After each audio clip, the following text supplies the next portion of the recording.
ที่นี่สถานีวิทยุกระจายเสียงแห่งประเทศไทยจังหวัดเชียงใหม่คลื่น AM 1,476 กิโลเฮิรตซ์ทำการส่งกระจายเสียงจากอาคารเลขที่ 49 ถนนประชาสัมพันธ์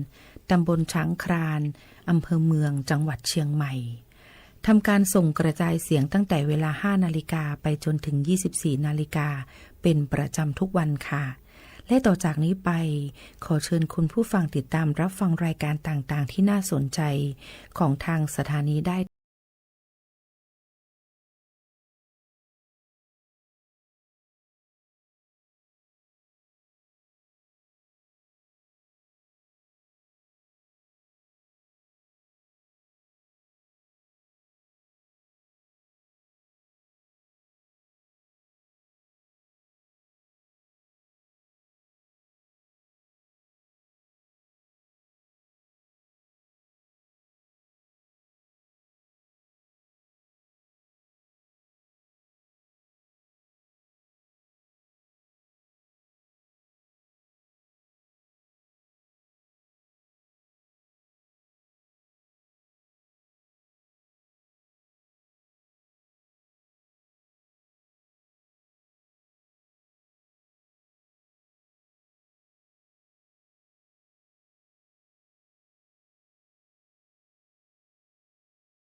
วิทยุแห่งประเทศไทย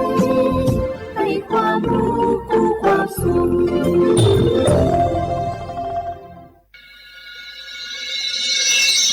สถานีวิทยุกระจายเสียงแห่งประเทศไทยจังหวัดเชียงใหม่ AM 1,476 กิโลเฮิรตซ์สถานีวิทยุภาคภาษาชาติพันธุ์แห่งเดียวในประเทศไทยที่มีความทันสมัยเชื่อถือได้สร้างอัตลักษณ์กลุ่มชาติพันธุ์สู่สากล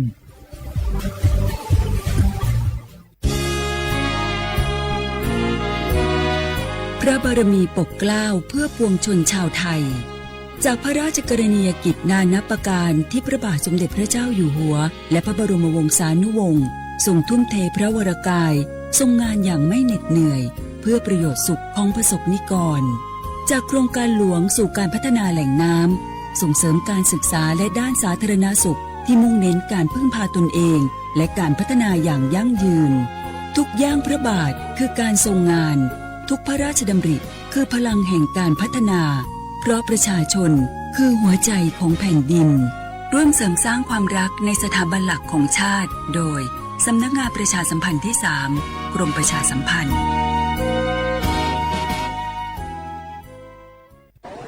มันนักขนาดนั้นเลยกับพ่อล่ะพอร้องพอหรอปะเจือหลังหลันแต่ปะดีมาอดมาโอยหน่อยจี้ลองจ้ามพลมานักเตี้ยวพ่อล่ะเนี่ยเฮาหลับหูตัวพงกะเจ้อย่าไปลืมเนอะวันจันทร์เปิ่นขึ้นไปตรวจสุขภาพงดเขางดน้ำหลัง2 ทุ่มเนอะโอ้เกือบลืมเหมือนกันนะกะดีเหมือนกันนะหูนี่รู้สึกปวดหลังปวดไหล่จะให้หมอเปิ่นจับเส้นสักกัง ว่าแต่ว่าแก้วมันจะไปก็หา น้องขี่มันไปละปีที่แล้วอิดออดถ้าปีนี้บ่ไปจะด่าสกำเหรอเดี๋ยวเป็นนั่นเป็นนี่กินข้าวกับก่อยตรงเวลาผู้หมอสั่งถ้าจะเจือพ่อง เอ้าแล้วกับวันนี้มันไปไหนนี่บ่เดียวนี่ ปุ่นน่ะน้องฮือมันไปห้องเจ้ามูไม่ยกของปุ่นน่ะป๋ากันมาปุ่นละไปดีฮือมูที่เพิ่นแข็งแรงจัดการคนเฮาคนเถิบอย่างเจ้นี่ลิกนี่ พอมันหาแล้วกันเนี่ย กายพร้อมใจพร้อมเพื่อสุขภาพที่ดี ปรารถนาดีจากสำนักงานประชาสัมพันธ์ที่ 3 กรมประชาสัมพันธ์ค่ะ มาพี่ชนแม่วันนี้ปาร์ตี้กันให้สุดๆกันไปเลย จัดไปไหมเมาไหมครับหรอ พ่อกลับบ้านได้แล้ว เดี๋ยวพรุ่งนี้ก็ต้องไปส่งลูกไปโรงเรียนแต่เช้าอีกจะดื่มอะไรนักหนาเนี่ย นะตื่นไว้อยู่แล้วจะอะไรกันนักกันหนาขอสนุกกับเพื่อนหน่อยดิเหนื่อยมาทั้งวันแค่นี้นะพี่ไปร้านอื่นต่อไปก็ไปพี่ทำไมรถคันนี้มันขับช้าจังเลยอะแซงไปเลยพี่แซงไปไฟแดงก็พาไปเลยพี่ตรงเนี้ยมันไม่มีกล้องไม่โดนจับชัวร์เอาวะไปก็ไปเฮ้ยพี่ระวังรถบนท้องถนนการตัดสินใจพลาดเพียงครั้งเดียวอาจไปถึงความสูญเสียอย่าให้ความสนุกเพียงชั่วครู่กลายเป็นความเศร้าชั่วชีวิตด้วยความปรารถนาดีจากสำนักงานประชาสัมพันธ์ที่ 3 กรมประชาสัมพันธ์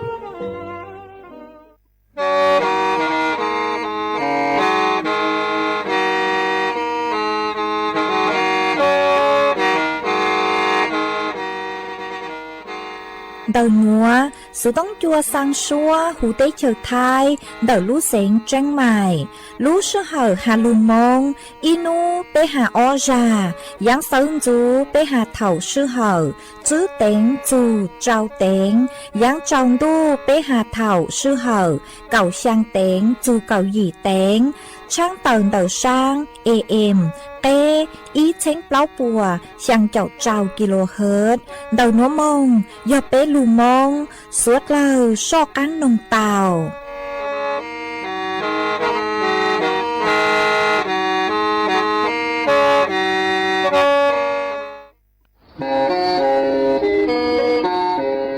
Lên từ sáng gành khô sana, chuan đầu sự tống chua sang xua, hú tế chờ thay đầu lưu xén trăng mài, cứ do khó chờ, mỗi kế bao, rù kế chỉ phang, nón rõ tàu sông hẹn, sẵn gian mông tàu klê thông bờ hú lưu xén trăng mài, do lên từ sáng gành nó lò, nông tuốt tàu chuan đầu, sự tống chua sang xua, hú tế chờ thay đầu lưu xén trăng mài, chuan đầu tung bờ sự tông, sùn chữ bè, ó sang trào, sùn trào gì, lò sử, sùn chua ó pláu trào, gì chữ, sang chua.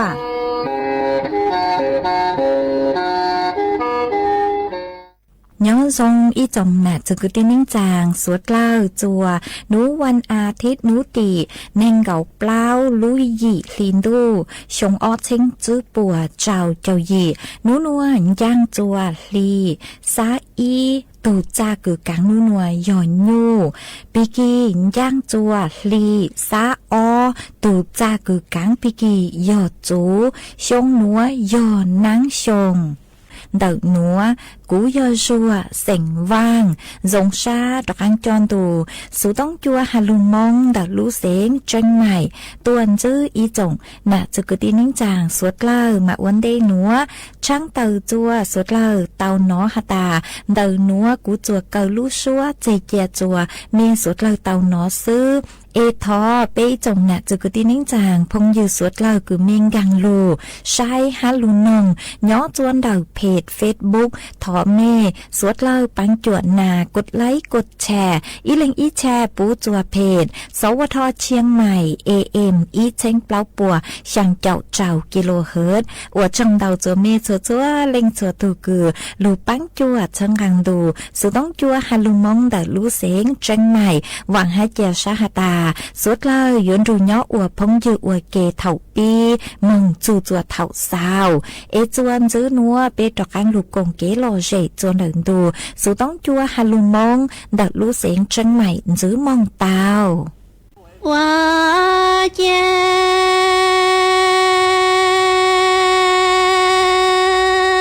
chè lá vua cá kha khó trong mồ tư khao hà mê cứ tì mong vua nằng trai cha cô trừ sĩ lo cho luôn tiền tha lu tê tu e cô chi mò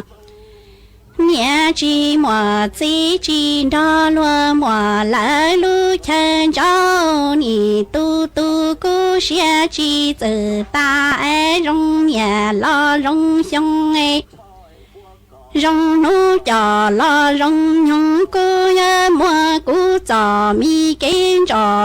chua cho mi cái đi luôn ủ luôn cái cà xia cho lo ua mi bà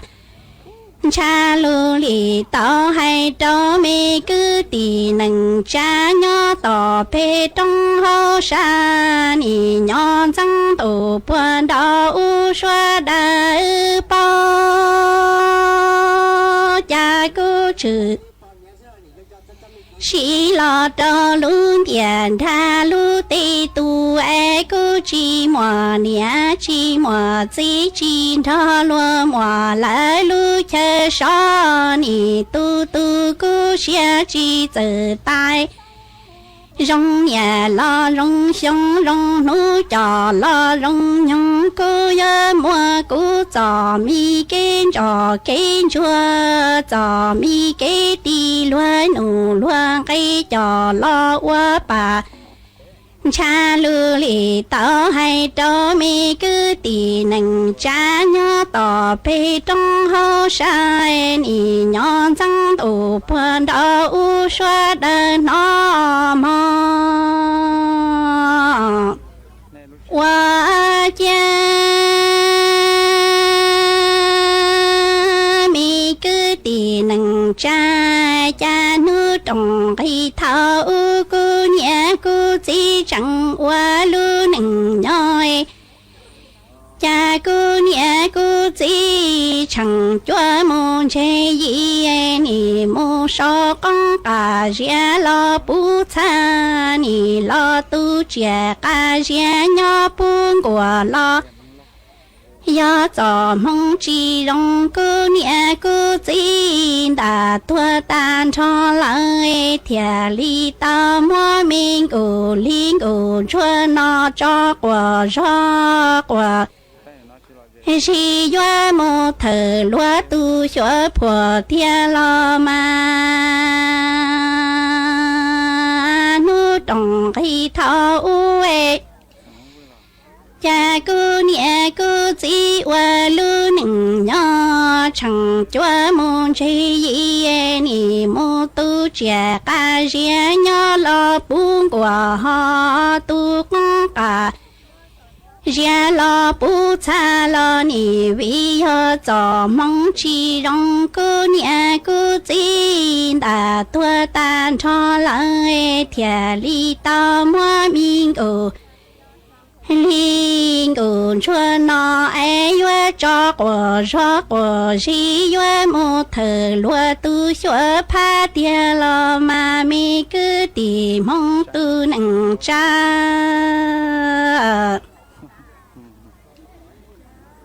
hoa cha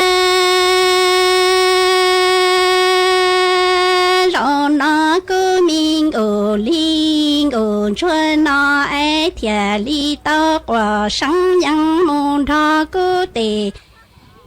cứ lo tề thì lá nhoi cha ni mu nhỏ nu tua chi tao đây mò tua chi tao đó lo tề cứ tề thì chi xa soi ni sai cứ mình ổn chua nó rong li tu chia lo tu chu cha nhua mua phò lo chồng chi rong phò cha tề cư tề tí li mô lúa quay nụ lo quang cây mà mua cô mình cô liên cô chua nó muốn tao nụ hắn tao cây nhỏ mình cô chua nó ai yuất quả sinh yang muốn đó cô tề cư lo tề thi lỡ nhỏ lo cha ni mô nhớ nu lò chi tông tây mò lò chi tông tông ni chi yo luôn sai cho luôn yu luôn trong chi sa sâu chế chế luôn yue sai minh ổn chuan nó ai rong li tu chia lo tu chu luôn yue mua mua lo trong chi rong mua rõ nó tề cư tề thi li mua minh ổ linh ổ cho nó môn tao nụ tao cây tua hoa cha minh ổ cho nó ai yuất quả sinh yang yuất mô lì hậu cho châu thọ địa cú tề cư yua tề thi ai cú nhẹ cú chi nì yu cú lo cả đại lo lúa li nói cha cú tề lộ chi tao mu cái lúa phía nhà chia tuổi tròn đầm ba lo tề cư tề thi chi sa yue ni mua cô mình ổ linh ổ chua nó mua rong qua tì ta linh đua xóa mua xóa tu nhủ tự ấy che xóa mua lỡ cả rìa mông dây cao mình ổ chua nó ai yuất quả sinh yang mô lì hậu cho châu thọ địa cú tề cư yua tề thi ai cú nhẹ cú chi nì yu cú lo lúa li nó lo cha cú tề lộ chi tao mu cái lúa phía nhà chia tuổi tròn đăng tề lo tề cư tề thi chi sa yue ni mua cô mình cô linh cô chua nó mua rong pa tì ta linh đua xóa mua xóa tu nhủ tự ấy che xóa mua lỡ cả rìa đó mùng dây kia tu tu mình cô chua nó lú xia chi tự thai ni sa rò tia cu chi mu lợ tu tia lo cha cu chi mò nia chi mò chi đó lo mò la lu chơi nhoi uan nhà y xia mu ti luan u luan cây li yua mu cứ y trong đồ răng ta li pla cho lu pa chia pe cho lo cha nó ai cú tư chi tao nó ho na lo chong chi tao y đề rong trong tất cả ple cho luôn đủ trai ni yue wa ma can chia cho luôn đủ trong tia yue mi cứ tì mong tu nâng trai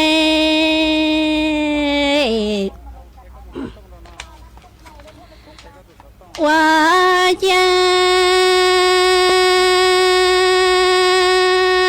mình ổn chua nó ai xa lò tia yue chi mu lợ tu tia lo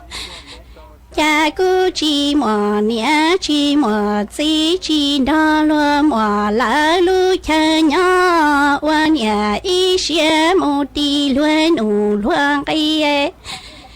ni yue mu cứ y trong đồ răng tất cả ple cho lu bà chia lo nó tư chi tao nó na lo chong chi tao na lo hà chẳng wa mong dù can chia lu minh đủ chia tờ ple cho lu đủ chao mong hoa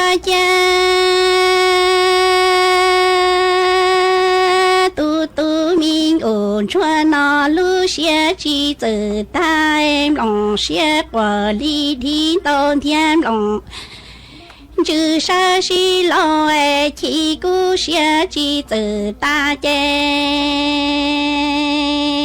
ya mò inu tư e minh ổn chua non ổn li lu trên ta tua thấu tư e do cả đại yo mu khơ cú để min tân tròn tân chua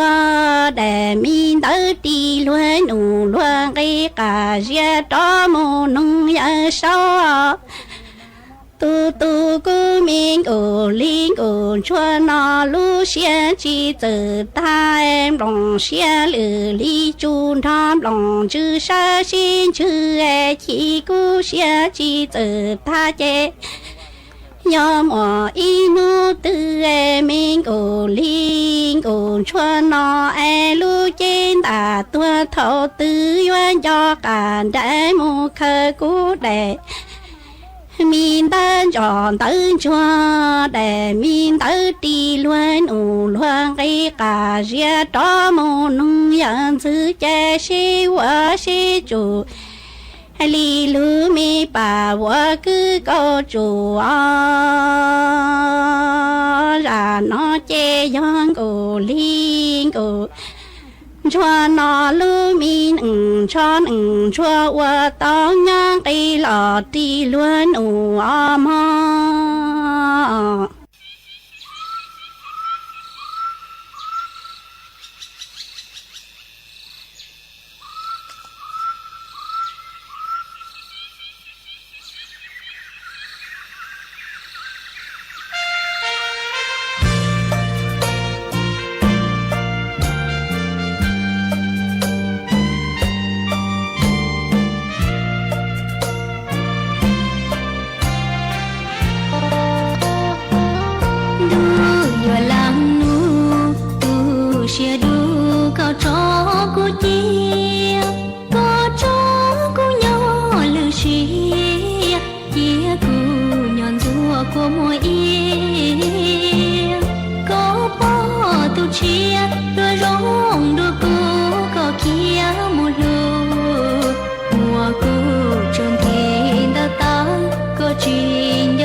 จวนจื้อหนัวอยู่มัวอีช่างหลูเป้าจะหลูทางจัวเป๊สุดเลยเตาเป้าหาจูนเต่าคือหาตาจอต้นเองคือเขาเกล้เขาเจอให้จอต้นเองคือหาตาก็ชั่วมวยเยงปัวยัวบริจาคช้างเตามาเจ้าเล่ช่างหนัวหนูเจกูเตามัวจอหนูจื้อคือใช้ชัวเกตนอกข้างเห่าหูกูเตาเต่าตัวทัวเต่าฮาเลนัวหาตากรณีเต่าจอต้นเองกืนเด่นเด้หมังเล่เขาเจออีจาโลชิยอหน้าน้องเฮาเนเจมั่วเป็นสื่อบริจาคเต่าตะซึมาอวนเด้คือยัวมุงบริจาคช้างเนเจช้อเฮาเจออวนเด่นเต่ายอนิงกับเปล่าชั่วโมงอ๋อฮะจือต่างเด่นเต่าเท่าคือบริจาคช้างต่างนัวรอช้อเจอมุงเฮาเล่เฮาเจอวิยอหาตาเนื้อยัววัวจัวอยู่จ่อจ้อนช้างนึกคลาจือจงฮะก็รู้เจมั่วเป็นสื่อยัวขวดเล่เตาหาหยัวฟื้นฟูเอ็งเหงหนอหัวจอตัวเองคือหาตาหน้านูเฮาเล่เฮาเจอหนูเจจอหนูจือปัวหาตาอ้วนเด้คือยัวมุงบริจาคช้างโนมาช้อเฮาเล่เฮาเจอยอช่างนูอ้วนเด้หนอคือยัวมุงบริจาคช้างวิยอหาตานี่กูมั่วเป็นสื่อเกินจื้อหาตาลูชาว่าเฮาหรือจื้อจองเออวจัวอยู่ลูเจนือเท้าจอเจอคือย้อนจนดักรู้เจเต่ามองจือต่างเจโยจัวจอนช้างเจียจอนช้างคือชงมั่วเป็นสื่อเกิดภาวะแทรกซ้อนเต่าหนอหัวหาจูนดักกรณีจอตัวหนึ่งคือหาตากอชั่วมั่วเยงไม่ย่อจอคือกอชั่วมั่วเยงหอคือหาตานอโนเจยอทูเลออย่างเจอยออีชงโนเจมั่วเป็นสื่อมงบริจาคช้างเต่าแต่ชื่อมายัวจูจั่วชาหาตาก็ตื้อถูจอชั่วมั่วเยงอย่างเจอยออีลุชงเหลอหนอหัวหาจูนเดอจอตัวนึงคือกอชั่วมั่วเยงคือยอหอกึงเก้าโนเจจอหนูจือปัวหาตาบริจาคช้างจือเตาลอเลหอวียอหาตานูมั่วเป็นสื่อคือยัวติดเชื้อจนเดาจอนช้างลูจัวลัวหรือตูตาวมาเนื้อยัวอวจัวมั่วเต้งเหม่งจนเดาด้านจิตประสาทเต่ามากู้หอมมวยจลูถังอวเกเป้าเลนัวจัวเป้สดเล่าเต่าเป้าเลนัวนี่ยา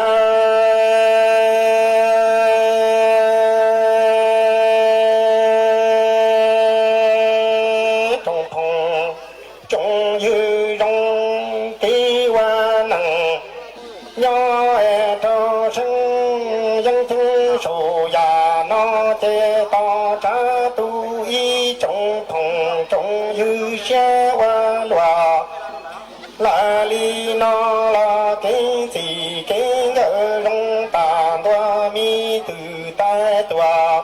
lo si trong ni lo hoa si hoa ngỡ tề thu tô si ngỡ lo chi si lu che hoa trò tư lo chi tô trò rong cứ tì hông ni lo hoa nằng cho dân chân sầu già nói ni lo hoa thì hoa ngỡ long tà đoa mi trồng trong mi to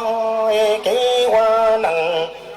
nhó thế nhó lặng tư to thì ngỡ lò chi choa chi lu che hoa ra tư lò rong li hoa chi nhó ni ya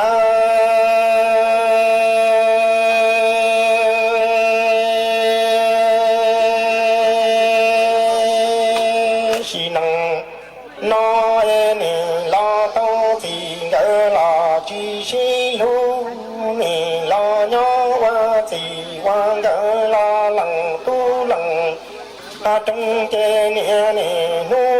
đỏ là cái lúa trâu giò cái đế cho nhang đồ ta cho nhau tỏ chế chế nè tu tu tề lo ê tề mê nè lo lu tề chua qua tề han chế chan cha gì ngờ lu su thia lò bư hoa kê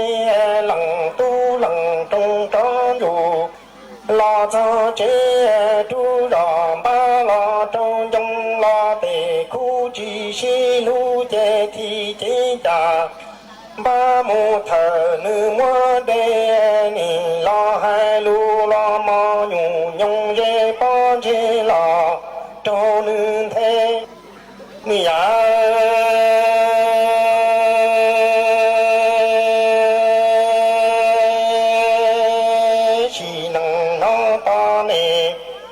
你这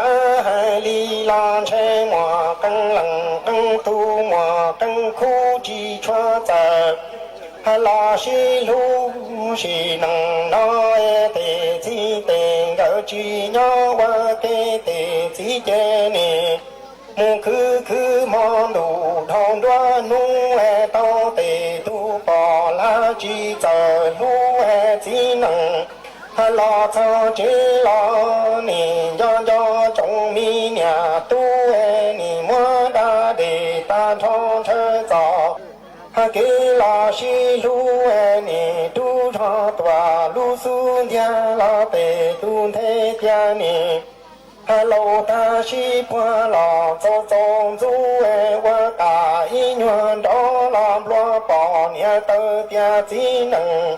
我大知道单独是能拿的天地的老路那老只是路吗？你呀。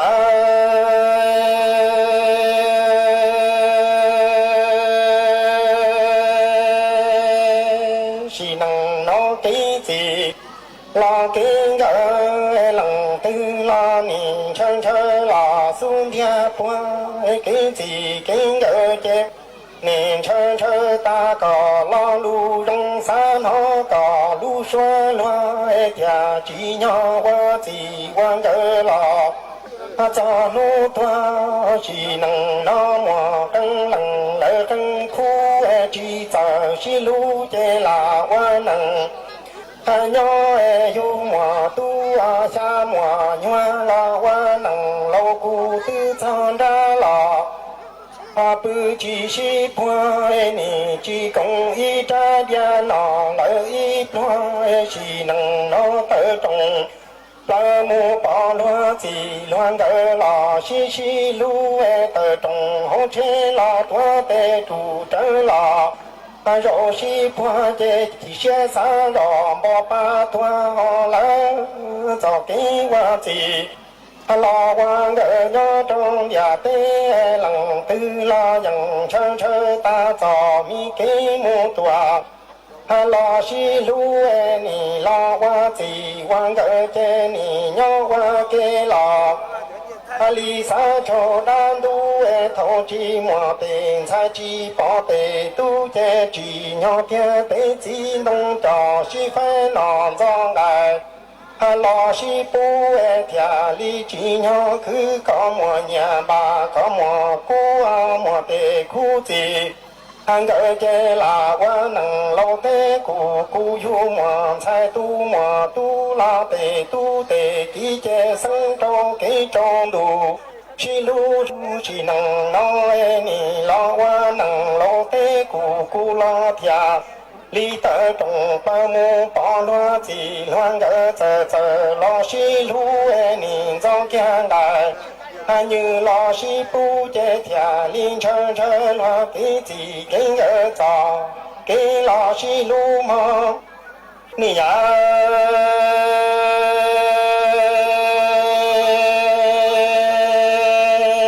给我能要招手能给都先查要给谁做手路子是能那种米包年草都能笑是能那这要只能都包年纪路的记忆大啥的是能那包记录传播把那种包年嘛到自己成下了正道给木万狗发来是能那给我自万个要你要能得到报道谁继续路给我能给样的对那你种米包面的垃圾场子都要做我能是路多是可惜是的大做么能操作的被种子能这样么到这个垃圾路路的路大么多几十年的是米能那都只能写380万的头都小么那中包，年草都下到自己在家了，出给往我发呢，马年给看的几千万了。里上西多路紧张，我还都当家三天迎着路蒙塔，一过我路上是能，那样去包点小草技能，就把年到了，我不要。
mỗi từ tu lùa nông nhung cậu trầu cậu xà sông ta tỏ nhẹ nhẹ kế là dễ kế nữ tê phong tê dư một trong nọ trong hầu một phá đi đã chi là nữ dân địa sầu một công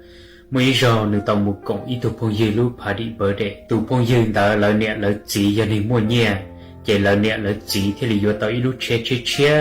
kỳ đã rõ là我 complete 给种些的都朋友的路路有，给我找都都罗那能成车，啥个找你路路有，哎个你念你记了有得呀 complete 的记，là我给种些的能贴，给头找都都罗的路路有，弄到你làm một cái đạo sư, địa sĩ hậu你lúc些những sản trong cho你路路有ý nung gạo,你接些贴当中还địa你了做这。ai xem nữ nhẹ nữ chỉ yếu đã chỉ là我không bị cái rong xe đâu nữ cái thảo từ từ luôn đấy là cho chế nữ nhẹ theo nữ chỉ theo li muốn để tới thuộc cái là tua 我一 pro มอ đầu lời nó theo hay happy birthday cho nữ thảo từ từ luôn nó bỏ hay tiền nữ lúc birthday xong nó cái chơi giờ ít pro cái xứ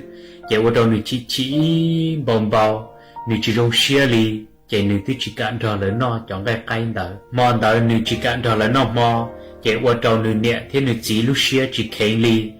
chơ trò nữ cái nữ nhẹ thế nữ chỉ thì đi tông ga một trò hậu nữ hông cha một trò nữ thả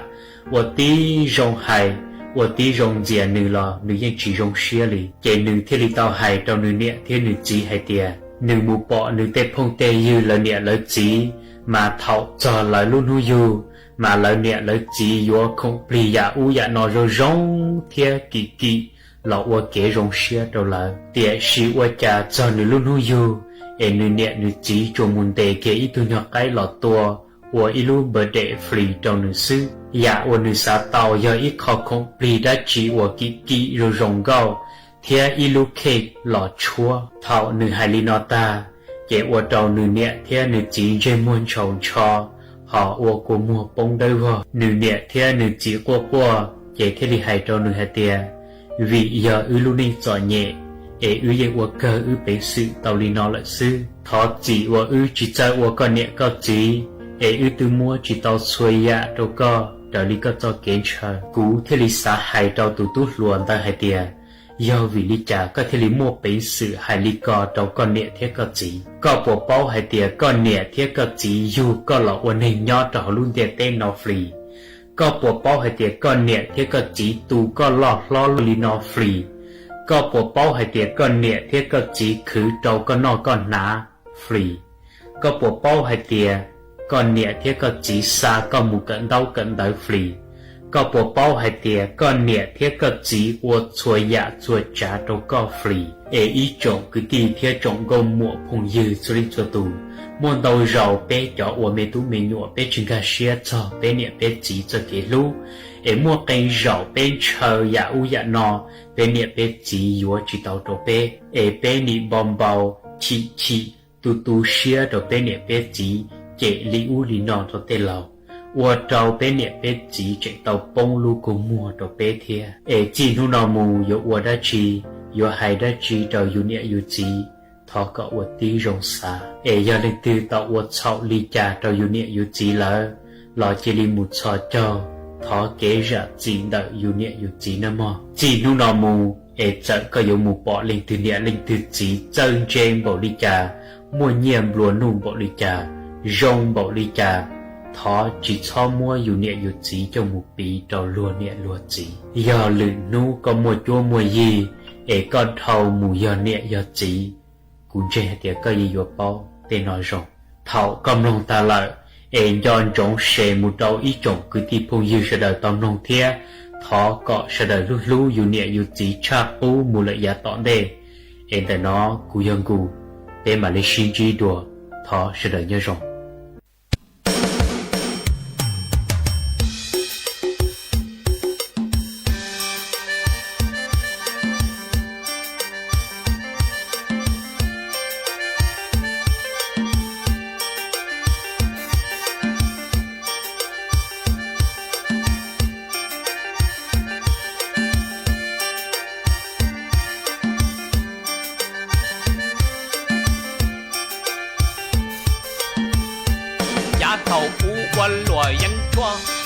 มองมัวรวนนูนเดาลังมองลูนังยอสอเชียนลอทัวตุจอเลียเตปอเตลอมูเลหลวดชั่วมวยยังว่าหลวนนังมวนตีเขาเทซามูเตโตเตนงลอรวยวันน้อยว่าเขาว่าชั่วตูมองมัวว่าจีโตเนลูนังเจมัวเงียโตยงลูนังรองมวนหนามัวนอปอเนี่ยจอสกูลวดเตอในรองเกอว่ามันจีเอียยัวเชเชียมัวเงียกูเทตูมองเทจีตอมรวนนูดานังยูโตล้วนเดโตเพราะขาเราหมูยอหงวัวปอเนี่ยกว่าจีมัวตูลูเมนไทยตูหลอจีโตลอมัวตูปอจีมัวตูเล่าว่าเธอเฮาหลอนเทียบรัวนอเนี่ยเทียจอมูลเทียตัวสีรอเสตีต่อเกยชัยฮีเนี่ยเทียจีมัวเกยต่อเธอเท่าสู้เธอยอดสีนังว่าอีวัวดัวหลอกต่อข้านอหลวนังจอโตปอเนี่ยว่าเต่อว่าความหมูว่าลาหลวจอจังจัวมอนดีเฮาหน้าโดนเดจาหมูเกิดว่าเกแล้วจอนเจมัวจื้อยีเปามอนดีเฮาขอเรขอกว่าว่านันยัวเหนียวเฝ้าจีคีแล้วจีนยีต่อเกเลียชีทั่วฟีมายงยีเกอทั่วป้าเปิดว่ายัวลัวทงไปจอมงชีเหยาทั่วเล่งฝิ่งจีนังดีเฮาขอกว่าเท่าเรายัวนึงมอเกอเกียคือเนี่ยเสียมายัวเกอลีเท่ามูตีจะโตจุยยัวให้ขอกว่ามันตัวเตอลอจูความมอมามอคงลูมัวเตจูมาทอเตอชีเฮลีออเปฟิงว่าหลวยยังมันเนยยัวชาว่าหลวป้าลอจีตองดีจีโมลีว่าหลวยยังชัวเนี่ยกูมัวจอหลวงเกาเนี่ยเป็นป้อนเนี่ยที่เขาขอจีนาลูตีก่อนนึงตัวเบอเคอป้าได้เคียตือทอมัวลือชัวนังยอโหตีเหลอเปาหลอสีลีนอหลวกคอนึจีปงเป็งนูรินดังมาจัวกูเนี่ยดีดีเทียกับปูเธอมาเติมมาลามาว่าเทียเนี่ยมัวเสียเจียมูเปาเสียตัวมองดีลัวเทียฮอนดีลูคือเนี่ยกูมายัวชาเปลือกมองเสดเดอชัวสีเนอมาตูมองต่อว่าก่อล้อยอสังนอไฟปูเปเทียทอมอเสียสิคีสิงโกลัวเทียโตจิตโตเนกาทอมาจาโมยอเจเตียนอให้เตียมัวสอสื่อเตอมัวอิงเกอว่ายอเนี่ยเจหงเกอเจงเกอไรยังชัวตำรวจตัวเทินเทียเดียบพออตูปองเกอเตอปีนชัยว่าเกาใส่โมเฟงดูดาเรียกว่าจานเจมัวเตอทางไอเตอปีนพอปีนชัยมีอะไรหน้าตาพิรุษเนื้อเทียกูไม่มีอะไรลุงโยให้เตเตอชังยอลัวทอลอโซเตลอโซชัวยอเฮาอตูขอรีก็เลยตีมัวชัวเท่าเตอลัวจะเหล่าจินนอนด้านดื้อลัวทอปืนเดาจวนเดาเดจะเฮาเจว่าเสียจีต่อตีนเดอลอลัวเป้าขอจริงว่าลัวยังโตลัวเดจ้าลัวยามาลอโตลัวเธอลัวยังเดอลอโตลัวตัวจอมุกว่ามัวเนี่ยเต้าจีขอกว่าจีมาอาเซตายัวว่าจ่าเทียรงลีปูเนี่ยเทียกูมัวสีปัวเลอว่าจีเงอมาตามุงลีเกว่าชีเตอเยอโซจีรงจีผีลีเยอโซไฮมาเทียงไกจีรงไฮเตอจะจีเงอมุยว่าดัวเชียมาลูเชียบีนังปลงกีสานตอลีมาลีเป้าตอช่วยอย่ายอบีเนี่ยเทียกู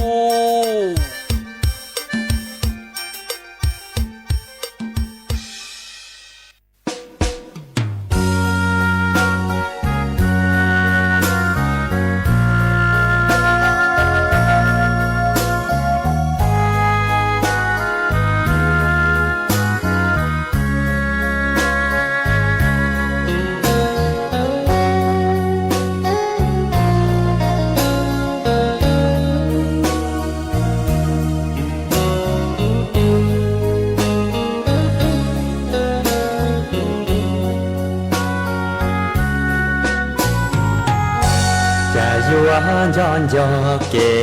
ลัวปัวเทาย้อนยอกูตูเมกูลวงเขาตื่นล้อวันนั่งเหล่าตาลีนอแผ่นจันคู่สียอชาดุนดีvì uốn nắng lù trở nhiệt gì nhia thiệp là tu cố nhẹ ta y tê do kiến trao chi trở ly xia xa uốn nắng giòn ta chuông lòng xia chiếc khoan trà sáng hoa chua nó có cú tua kia chỉ xa nhỏ tí gió kê lư xia ta nó có mùa oan nâng đo lặng tư vì lúc muôn dài có che cháu đồn đi do lá thì tao cho hoạt nôn ta để chia cú sai đoa y rong gì yo oa kia li tê lù hai trên trời nôn nó của mùa tư chim gió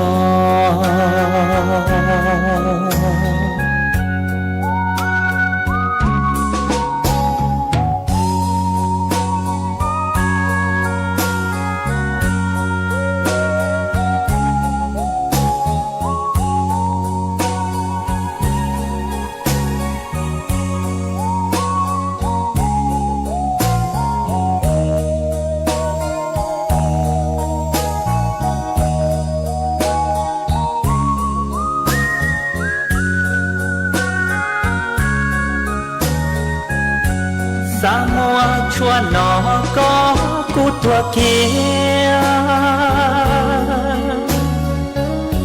chỉ xa nhỏ tí gió kê lư xia ta nó có mùa oan nâng đo lặng tư vì lúc muôn dài có che cháu đồn đi ôi dùa muôn nụ trò chỉ có đùa để chia cú qua bờ có xuống đi có búa ít liền thâu yo tu xia sao cu qua mưa oan đế á qua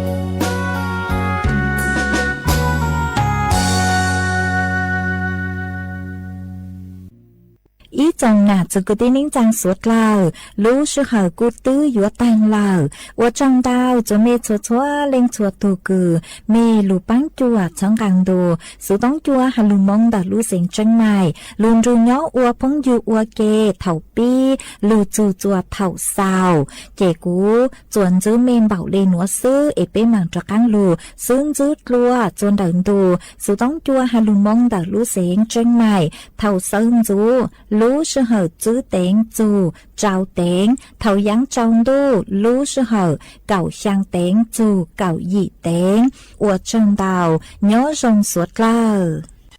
ai chẳng đủ thằng ta nhớ lo lệnh nhờ tu ấy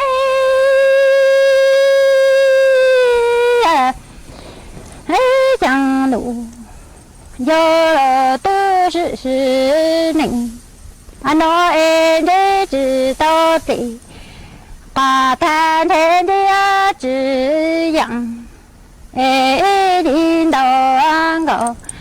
cho ga số rong rong ô lụa mong lý nó nhỏ cho ta nịnh nó cứ chỉ tao lời cả em thấy gió khá chỗ cả tao ta nặng còn chú nhá lo ta cho lo chỉnh cho thằng y lụa sẽ gió nhung trụ cả cha nhang thì chỉ cẳng đi lo lĩnh nhờ tu hộp hay chẳng đủ nhờ lo tu ấy sự nịnh nói đi chỉ tao lì để trên đi nhang thì chỉ nông y ni đầu ngậu cho rong rong nhau cho ta nịnh nó cứ chỉ tao là cả lu nhỏ chỉ nặng tao cả lu nó giá lo chủ tử nó là cô khá cho cả tao ta chính cho tăng im lặng sai ra nhung trụ cả cha nhà chỉ rong đi lo lệnh nhỏ tu hay chẳng đủ yo lo tu ấy ni đâu cậu cho rong rong ô tu lúa nó tuổi chỉ是tao lo lệnh nhỏ tu chẳng是nịnh nó只做了在nhà còn đâu chỉ thua tên thế chú了在nhà còn đâu giá trị đâu kia lu nhọn trên đằng còn thu nó giá lo thu tự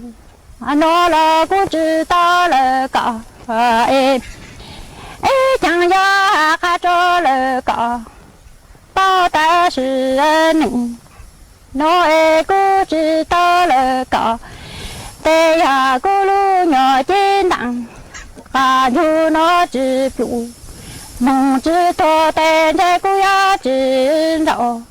tăng là cả anh bé ni đủ thằng con gió lo lệnh nhỏ tu ấy chẳng đủ gió lo tu ấy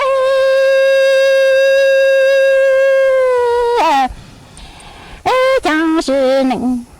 nói chú lỡ chạy ra cả đâu chỉ thua tên thế chú lỡ chạy ra cả đâu giá trị đâu kia lo lệnh nhỏ tôi đi đâu cậu cho cả số rong rong ô lụa nói nhỏ cho ta nịnh nói cứ chỉ tao lỡ cả ấy chẳng đâu chỉ lỡ đặng và thu nó tu lo tu tự nó là cứ khá cho lỡ cả bao ta cứ chỉ tao lỡ cả tê ta nịnh nó giờ nặng và thu nó giá trị đủ mong chỉ thua tên thế cứ giá trị đâu tăng lỡ cả bê ni lo lệnh tu hay chẳng đủ vô lo tu ấy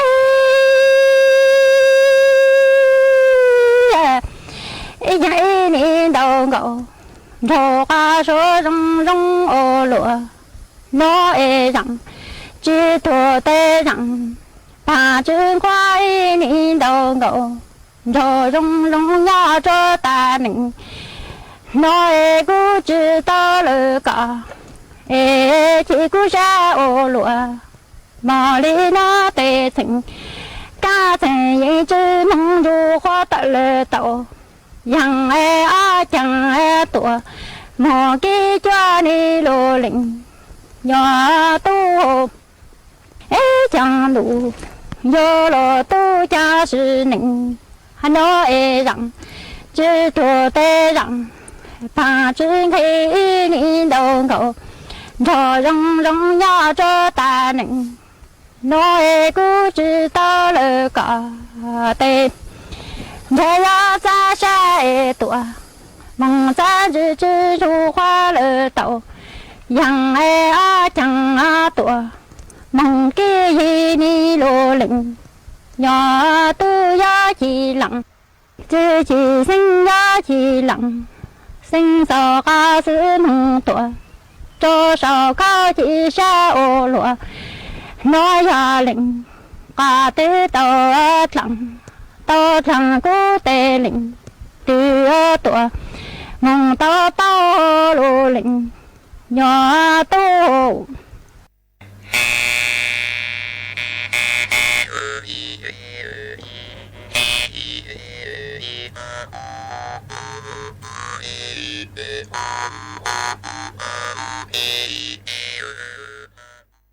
สถานีวิทยุกระจายเสียงแห่งประเทศไทยและเครือข่ายทั่วประเทศเสนอข่าวต้นชั่วโมง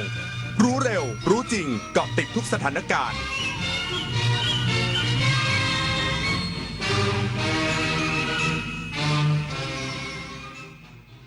รับฟังข่าวต้นชั่วโมง 6 นาฬิกากับธิติมาอินกล่ำค่ะกองทัพเรือนำญาติผู้เสียชีวิตจากสถานการณ์ชายแดนไทยกัมพูชา 5 ครอบครัวในพื้นที่จังหวัดศรีสะเกษไปลอยอังคารอัฐิที่อ่าวดงตาลอำเภอสัตหีบอีกสักครู่กลับมาติดตามรายละเอียดค่ะหากเปรียบประเทศไทยเป็นต้นไม้ใหญ่ที่ยืนหยัดมายาวนานยังรากแห่งขนบธรรมเนียมประเพณีและวัฒนธรรมลำต้นมั่นคงยืนยงยึดมั่นในสถาบันชาติศาสนาและพระมหากษัตริย์มาร่วมกันตั้งปณิธานทำความดีสร้างความรักความสามัคคีแทนคุณแผ่นดินเสมือนรดน้ำใส่ปุ๋ยให้ต้นรักประเทศไทยเจริญรุ่งเรืองร่มเย็นเป็นสุขรักษาเอกราชและอธิปไตยไว้ให้เติบใหญ่และงดงามเศรษฐกิจที่ขับเคลื่อนด้วยนวัตกรรมจะช่วยให้เราเปลี่ยนจากทำมากได้น้อยเป็นทำน้อยได้มากด้วยความคิดสร้างสรรค์ในการสร้างสินค้านวัตกรรมที่มีคุณค่าและมูลค่ามากขึ้นเปลี่ยนเกษตรแบบดั้งเดิมสู่เกษตรสมัยใหม่เปลี่ยนแรงงานทักษะต่ำไปสู่แรงงานที่มีความรู้ความเชี่ยวชาญและทักษะสูงสร้างโอกาสสร้างชาติสร้างขีดความสามารถในการแข่งขัน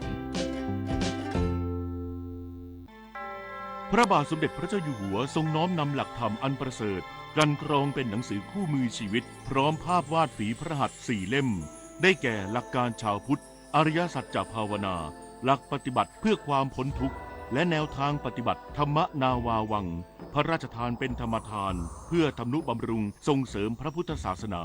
และเป็นเครื่องชี้ทางสว่างแห่งปัญญาให้แก่ประชาชนผู้ที่สนใจสามารถดาวน์โหลดอ่านได้ที่thammanava.netคนไทยรักสุขภาพฟังทางนี้ขอเชิญร่วมออกกำลังกายสร้างสังคมสุขภาพดีกับโครงการแสงดำใจไทยทั้งชาติเดินวิ่งปั่นป้องกันอัมพาตครั้งที่ 11 เฉลิมพระเกียรติด้วยแนวคิดใหม่ออกกำลังกายเป็นนิสัยห่างไกลสโตรก No Stop No Stroke สมัครได้แล้ววันนี้ที่ wrb11.thai.run ถึง 31 สิงหาคม 2568 มาร่วมกันทำให้การออกกำลังกายเป็นส่วนหนึ่งในชีวิตประจำวันแล้วมาเดินวิ่งปั่นพร้อมกันทั่วประเทศ 2 พฤศจิกายนนี้กองทัพเรือพร้อมนำญาติพลเรือน 5 ครอบครัวลอยอังคารอัฐิผู้เสียชีวิตเหตุชายแดนไทยกัมพูชาในพื้นที่จังหวัดศรีสะเกษที่อำเภอสัตหีบจังหวัดชลบุรีในวันนี้เวลาประมาณ 8:40 นาทีกองทัพเรือโดยกองเรือยุทธการและกรมกิจการพลเรือนทหารเรือให้การสนับสนุนเรือหมายเลขกร702และกร704นำญาติของพลเรือนที่เสียชีวิตจากเหตุการณ์ความไม่สงบบริเวณชายแดนไทยกัมพูชาในพื้นที่จังหวัดศรีสะเกษจำนวน5ครอบครัวไปประกอบพิธีลอยอังคารอัฐิในทะเลที่อ่าวดงตาลอำเภอสัตหีบจังหวัดชลบุรีสำหรับครอบครัวที่เข้าร่วมประกอบพิธีประกอบด้วยครอบครัวประชันซึ่งสูญเสียนางสาวรุ่งรัตน์เด็กหญิงทักษพรและเด็กชายพงศภักดิ์ประชัน ครอบครัวเด็กชายกิติศักดิ์คำวังครอบครัวนางอรุณรัตน์วันศรีครอบครัวนายสมศรีลาบบุญและครอบครัวนางสาวสาวิตรีอ่อนส่วงทางนี้กองทัพเรือได้อำนวยความสะดวกให้แก่ครอบครัวผู้เสียชีวิตทั้งในด้านที่พักและการจัดเตรียมเรือสำหรับพิธีลอยอังคารเพื่อให้ดำเนินการไปด้วยความเรียบร้อยและสมเกียรติวีรชัยศิริกาสวทศรีสะเกษรายงานกระทรวงพาณิชย์เร่งหาตลาดใหม่รองรับสินค้าอัญมณีและเครื่องประดับไทยพร้อมร่วมมือทุกภาคส่วนผลักดันจันทบุรีโมเดลสู่มหานครอัญมณีโลกนายจตุพรบุรุษพัฒน์รัฐมนตรีว่าการกระทรวงพาณิชย์เปิดเผยถึงผลการลงพื้นที่เยี่ยมชมการซื้อขายพลอยณตลาดกลางพลอยนานาชาติจังหวัดจันทบุรีเพื่อติดตามสถานการณ์การค้าอัญมณีและเครื่องประดับพร้อมประชุมหารือกับผู้ประกอบการณศูนย์ส่งเสริมอัญมณีและเครื่องประดับจันทบุรี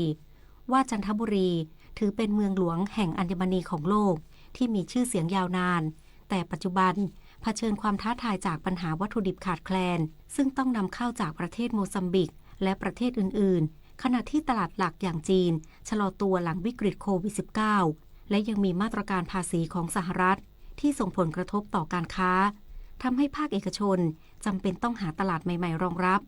รัฐบาลพร้อมสนับสนุนผู้ประกอบการอย่างเต็มที่ทั้งการเปิดตลาดใหม่การส่งเสริมผ่านงานแสดงสินค้าอย่าง Bangkok James and Jewelry Fair รวมถึงการมอบหมายให้ทูตพาณิชย์ทั่วโลกช่วยหาทั้งตลาดและวัตถุดิบใหม่โดยจังหวัดและทุกภาคส่วนต้องร่วมกันสร้างรถแมพเพื่อผลักดันให้จันทบุรีก้าวสู่มหานครอัญมณีโลกรัฐมนตรีว่าการกระทรวงแรงงานชี้แจงตรวจสุขภาพแรงงานต่างชาติต้องโปร่งใส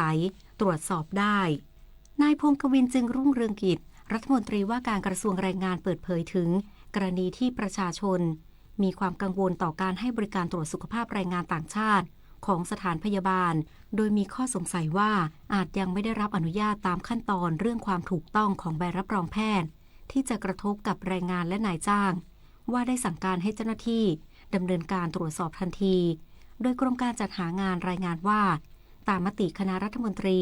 เมื่อวันที่ 24 กันยายน 2567 กำหนดให้คนต่างด้าวตรวจโรคต้องห้ามกับสถานพยาบาลของรัฐหรือเอกชนทุกแห่งที่ได้รับใบอนุญาตประกอบกิจการสถานพยาบาลหากเป็นสถานพยาบาลเอกชนจะต้องผ่านการพิจารณา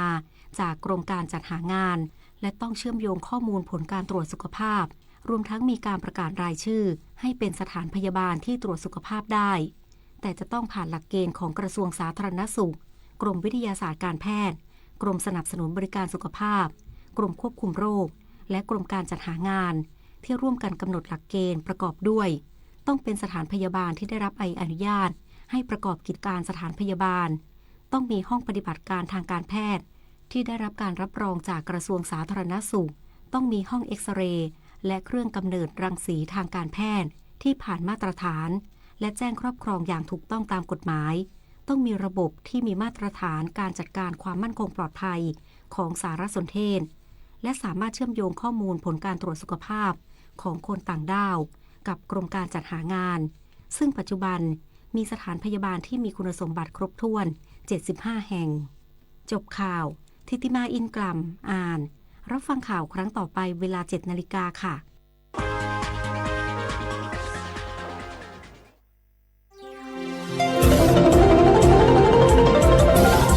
วิทยุแห่งประเทศไทยให้ความรู้คู่ความสุข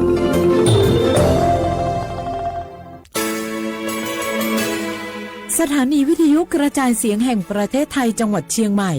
AM 1476 กิโลเฮิรตซ์สถานีวิทยุภาคภาษาชาติพันธุ์แห่งเดียวในประเทศไทยที่มีความทันสมัยเชื่อถือได้สร้างอัตลักษณ์กลุ่มชาติพันธุ์สู่สากล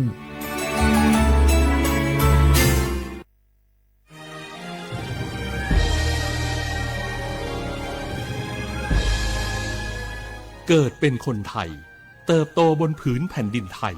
จงภูมิใจในความเป็นไทยชาติไทยเรานั้นนับเป็นชาติที่มีความเป็นมาเก่าแก่ยาวนานเรามีภาษาวัฒนธรรมและมีสิ่งต่างๆที่เป็นเอกลักษณ์ให้เราได้ภาคภูมิใจในความเป็นคนไทยเราควรเห็นคุณค่าและมีความรักชาติหวงแหนแผ่นดินอันเป็นมรดกของบรรพชน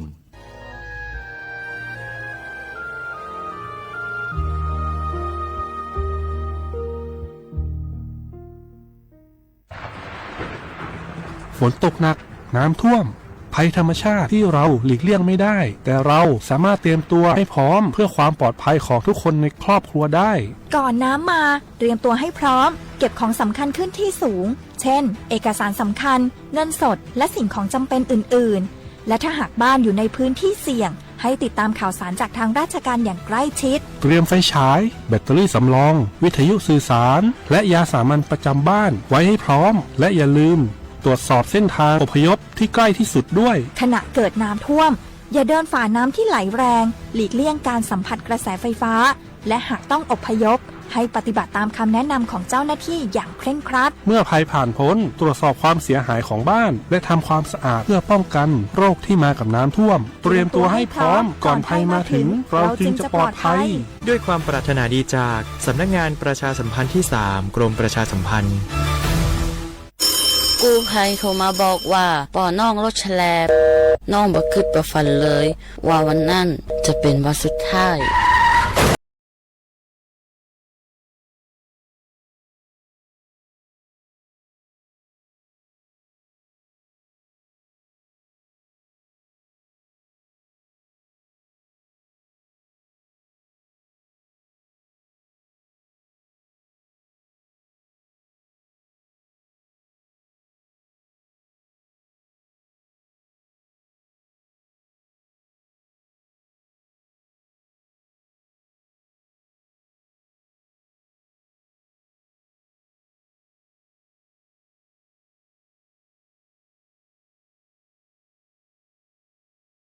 สำนักงานประชาสัมพันธ์ที่ 3 กรมประชาสัมพันธ์ฮัลโหลสวัสดีครับสวัสดีค่ะจากไหนครับคุณคือผู้โชคดีที่ได้รับเงินสด1 ล้านบาทแต่ต้องโอนค่าธรรมเนียมมาก่อน 5,000 บาทนะคะหลังจากนั้นทางเราจะทำการโอนเงินกลับไปให้ค่ะจริงเหรอครับ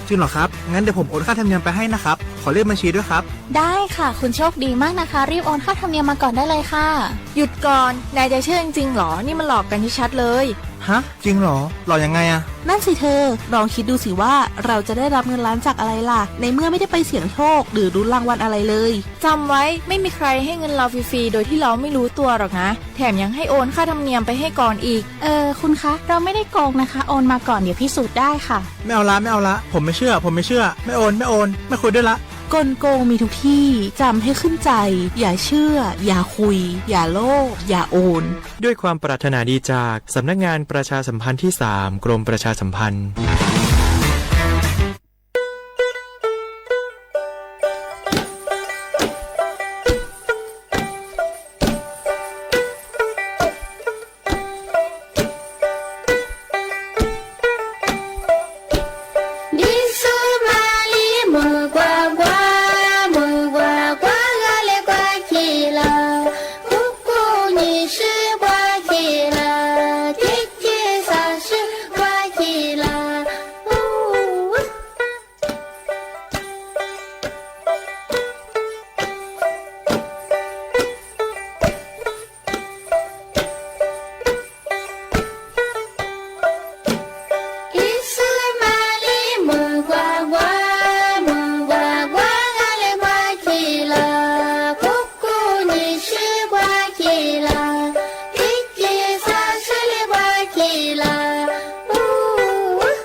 努力苏帕苏鲁面来里苏马，俺们走只怕过比你过去，我会路边马里苏我，家来来是做梦咋了，咱来没来来白过事，大起起挂起起，你不介意，不努力你不挂挂你，走路路路里挂起起嘛。马路里的路，这里是地里生活，这里是水底线路，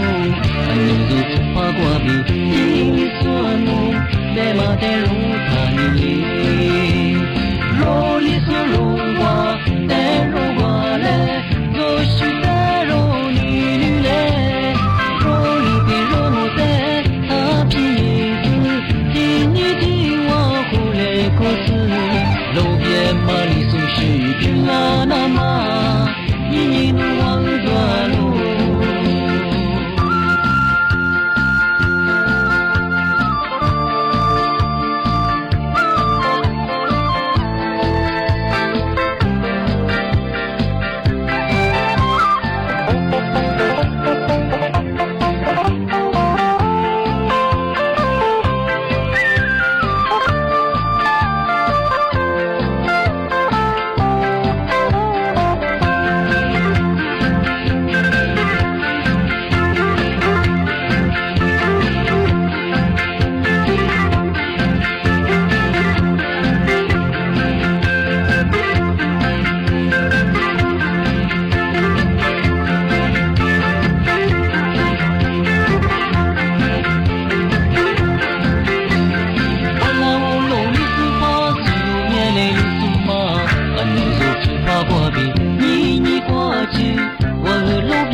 迷离漫道，也许在那片，让你马挂怒的里分家。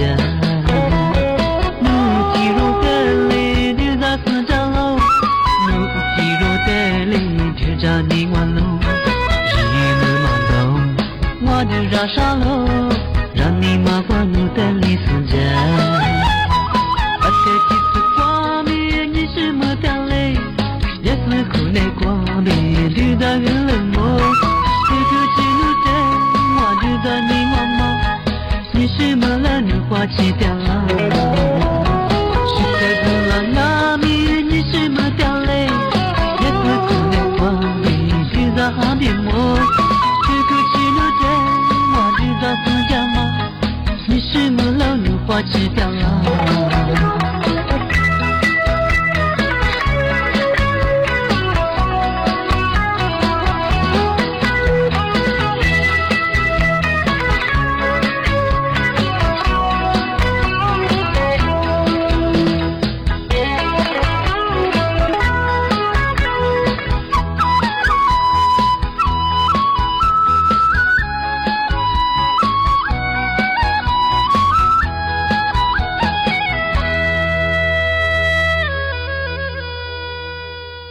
小花不来花花，你呢？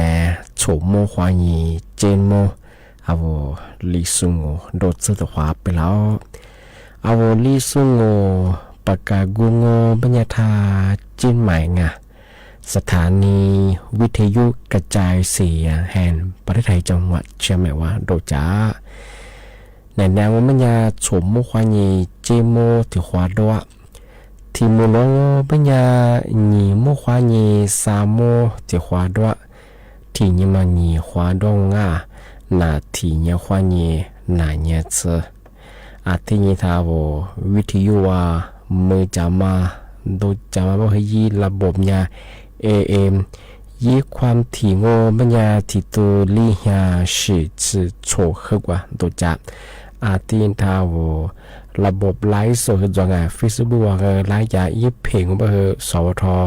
เชียงใหม่ AM 1476กิโลเฮิรตซ์งานี่เมที่นี่งบัญญาอาวลิซู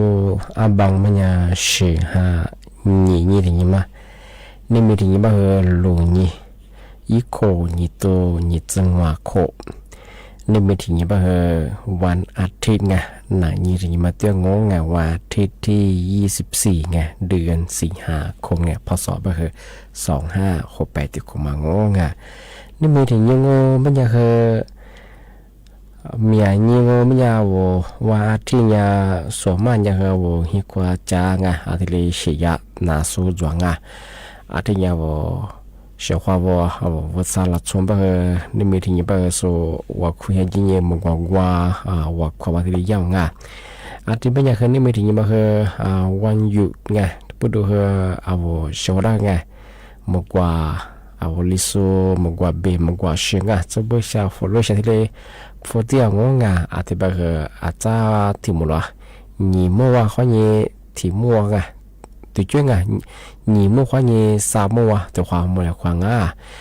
啊，ที่เป็นยังมันที่เป็นมันยังนี่เมย์เฮอ我说วันอยู่不多เฮมาอะไรกว่ากับเบียกับกว่าเฮมาก็เดี๋ยวมากว่าเช็ดดูแลสุขภาพยังที่ยังมาใส่เฮช่วงหน้าฝนไงไม่ใช่แม่น้ำแบบยังมาใส่ยาที่สาธารณสุขจังหวัดใช่ไหมเฮและย้ำเตือนฝรั่งบ้างไงมาใส่เฮเคยลำบากยังมาไงเหนือมายังมาโรคไข้หวัดใหญ่ไงถึงมามาสับมาหนีเท่าเสือตัวสิ่งไงเหนือสุดมั้งที่ความยังวันนั้น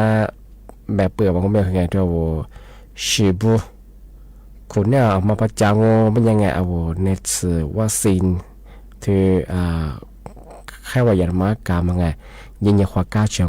ไงมาย่าสปสชเจที่กลุ่มควบคุมโรคในยาที่จะหลายคนยาวแทบไม่สุดได้ที่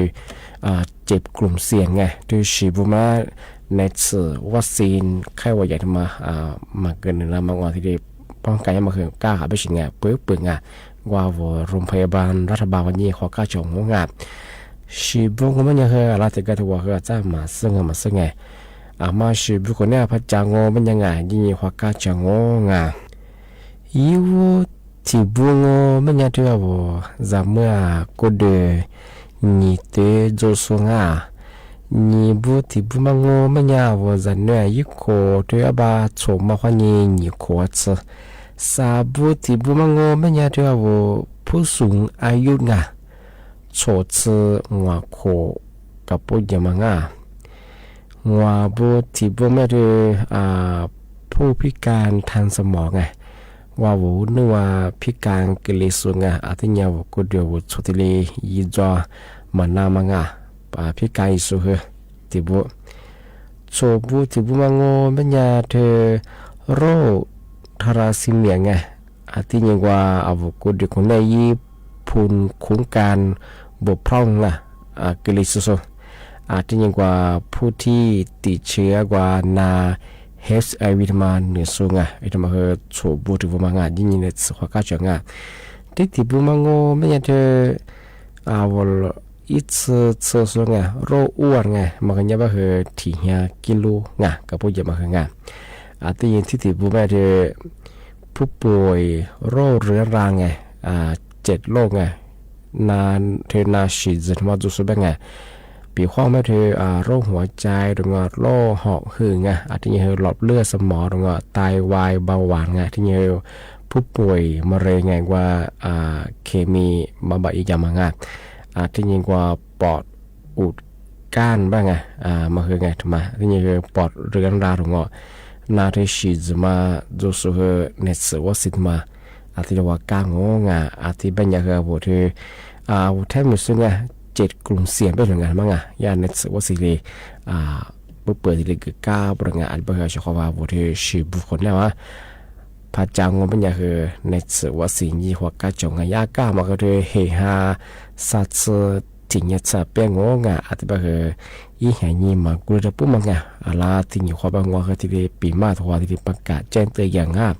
อาทิตย์บางงเป็นยังไงนั่นแหละคือว่าลิสุมังกว่าเอามังกว่าเบมังกว่าเชดงมังกว่าเขาไม่ใช่เนี่ยจะไม่ใช่จางไอ้บ่เหนี่ไม่ถึงบ่เหวันอยู่ปุ๊ดเหนั่นแหละคือมังกว่าที่เลยพอที่งอาจจะบ่เหอาจจะที่มุลเหนี่มัวควานเยสามัวคือที่ความมุลควางเอาเชื่อความว่าคือบ่มกันนั่นแหละคือจะชีจวมาฟูจะชีจะว่ากันเนี่ยว่าจะเชื่อความอาจจะเนี่ยคือว่าที่นี่แค่ที่เนี่ยหากคือด้วยเอาบ่มีเลยจะก็ว่ามัวแม่จะว่าจะว่าดูเจน่าจะเพื่อจะคือทำเจที่นี่แค่ที่นี่ข้อยิ่งเปลี่ยนนี่กูเจคือยอดเจมันเป็นยังไงมาเคยทำไม่ได้เอาดูแลสุขภาพนุ่มฟุบะอามีสุดว่าสุขภาพที่คือมันไม่ใช่ขนมวันนางนุ่มฟุบะอามีลัดสุดว่าขนสุขภาพมันคือมาดามาว่าชาวสิงห์ฟุบะเขาวุ่นน้ำมันอาจจะเป็นคือเอาดูแลสุขภาพยังเป็นคือเอาสิ่งนี้ข้าเนี่ยอาชีพจะมีแล้วก็เยอะเนี่ยคือเปลี่ยนว่าน่าจะพิจารณาคือมันจะเป็นยังไงเอาสิ่งนี้เขามาข้างมันจะมาดูแลสุขภาพยังไม่ยังที่ยิ่งอะไรเนี่ยบุพนาวมันจะเถอะชีวิตมองอาจจะชีวิตจะมามีแล้วก็เยอะเยอะมันนางอาจจะเป็นอย่างคือชีวิตมาคือเนี่ยคือดูแลสุขภาพอาจจะเป็นยังไงนี่แหละคือนะแบบมาคือที่เราจงไงไปคือจ้าเทมุลาหนีเมื่อควานยี่3 เมื่อวานแต่ความมูลกว่างคว้าสวัสดีครับ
몰래고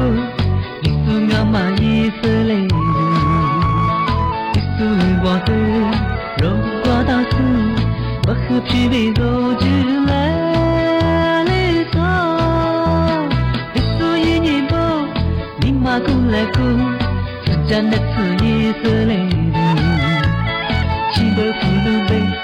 줄리과자마 리소소시로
te no zela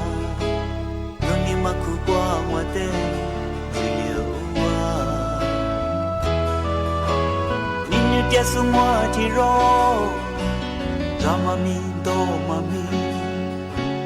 Alivesu no te fuke balase Ninalo besu nisho Wanu ni te no zelo Romi ni te mojichi Nuliowa Nini tia sumwa tiro Chome la tiro aleve Levesin del mille che da se mille che mada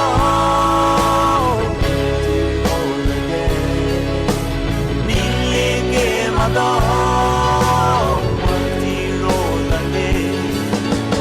mille che mada non è di nero con le mani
Cosa ti ronga mi Niente gente la do Alle vese non te mille che da se Mille che ma da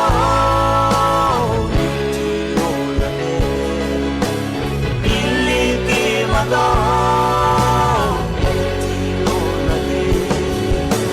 Mille che ma da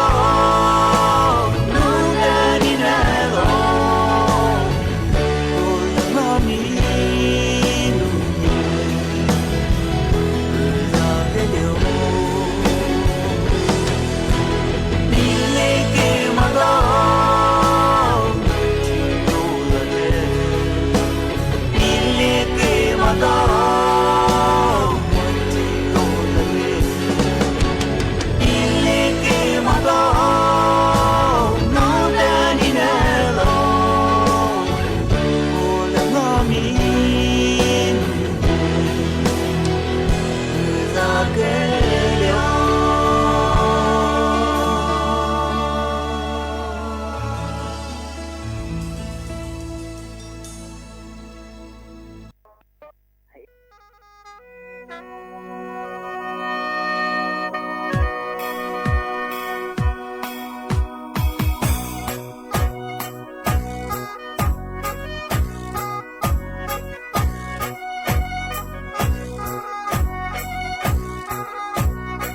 เ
nhà bán bài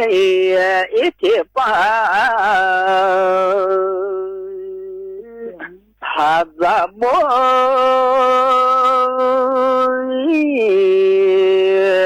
chê thà mama thì bao đôi chê ấy nó đem hai nhìn hai bắp bãi thiệp ra bôi kia mama thiệp đôi kia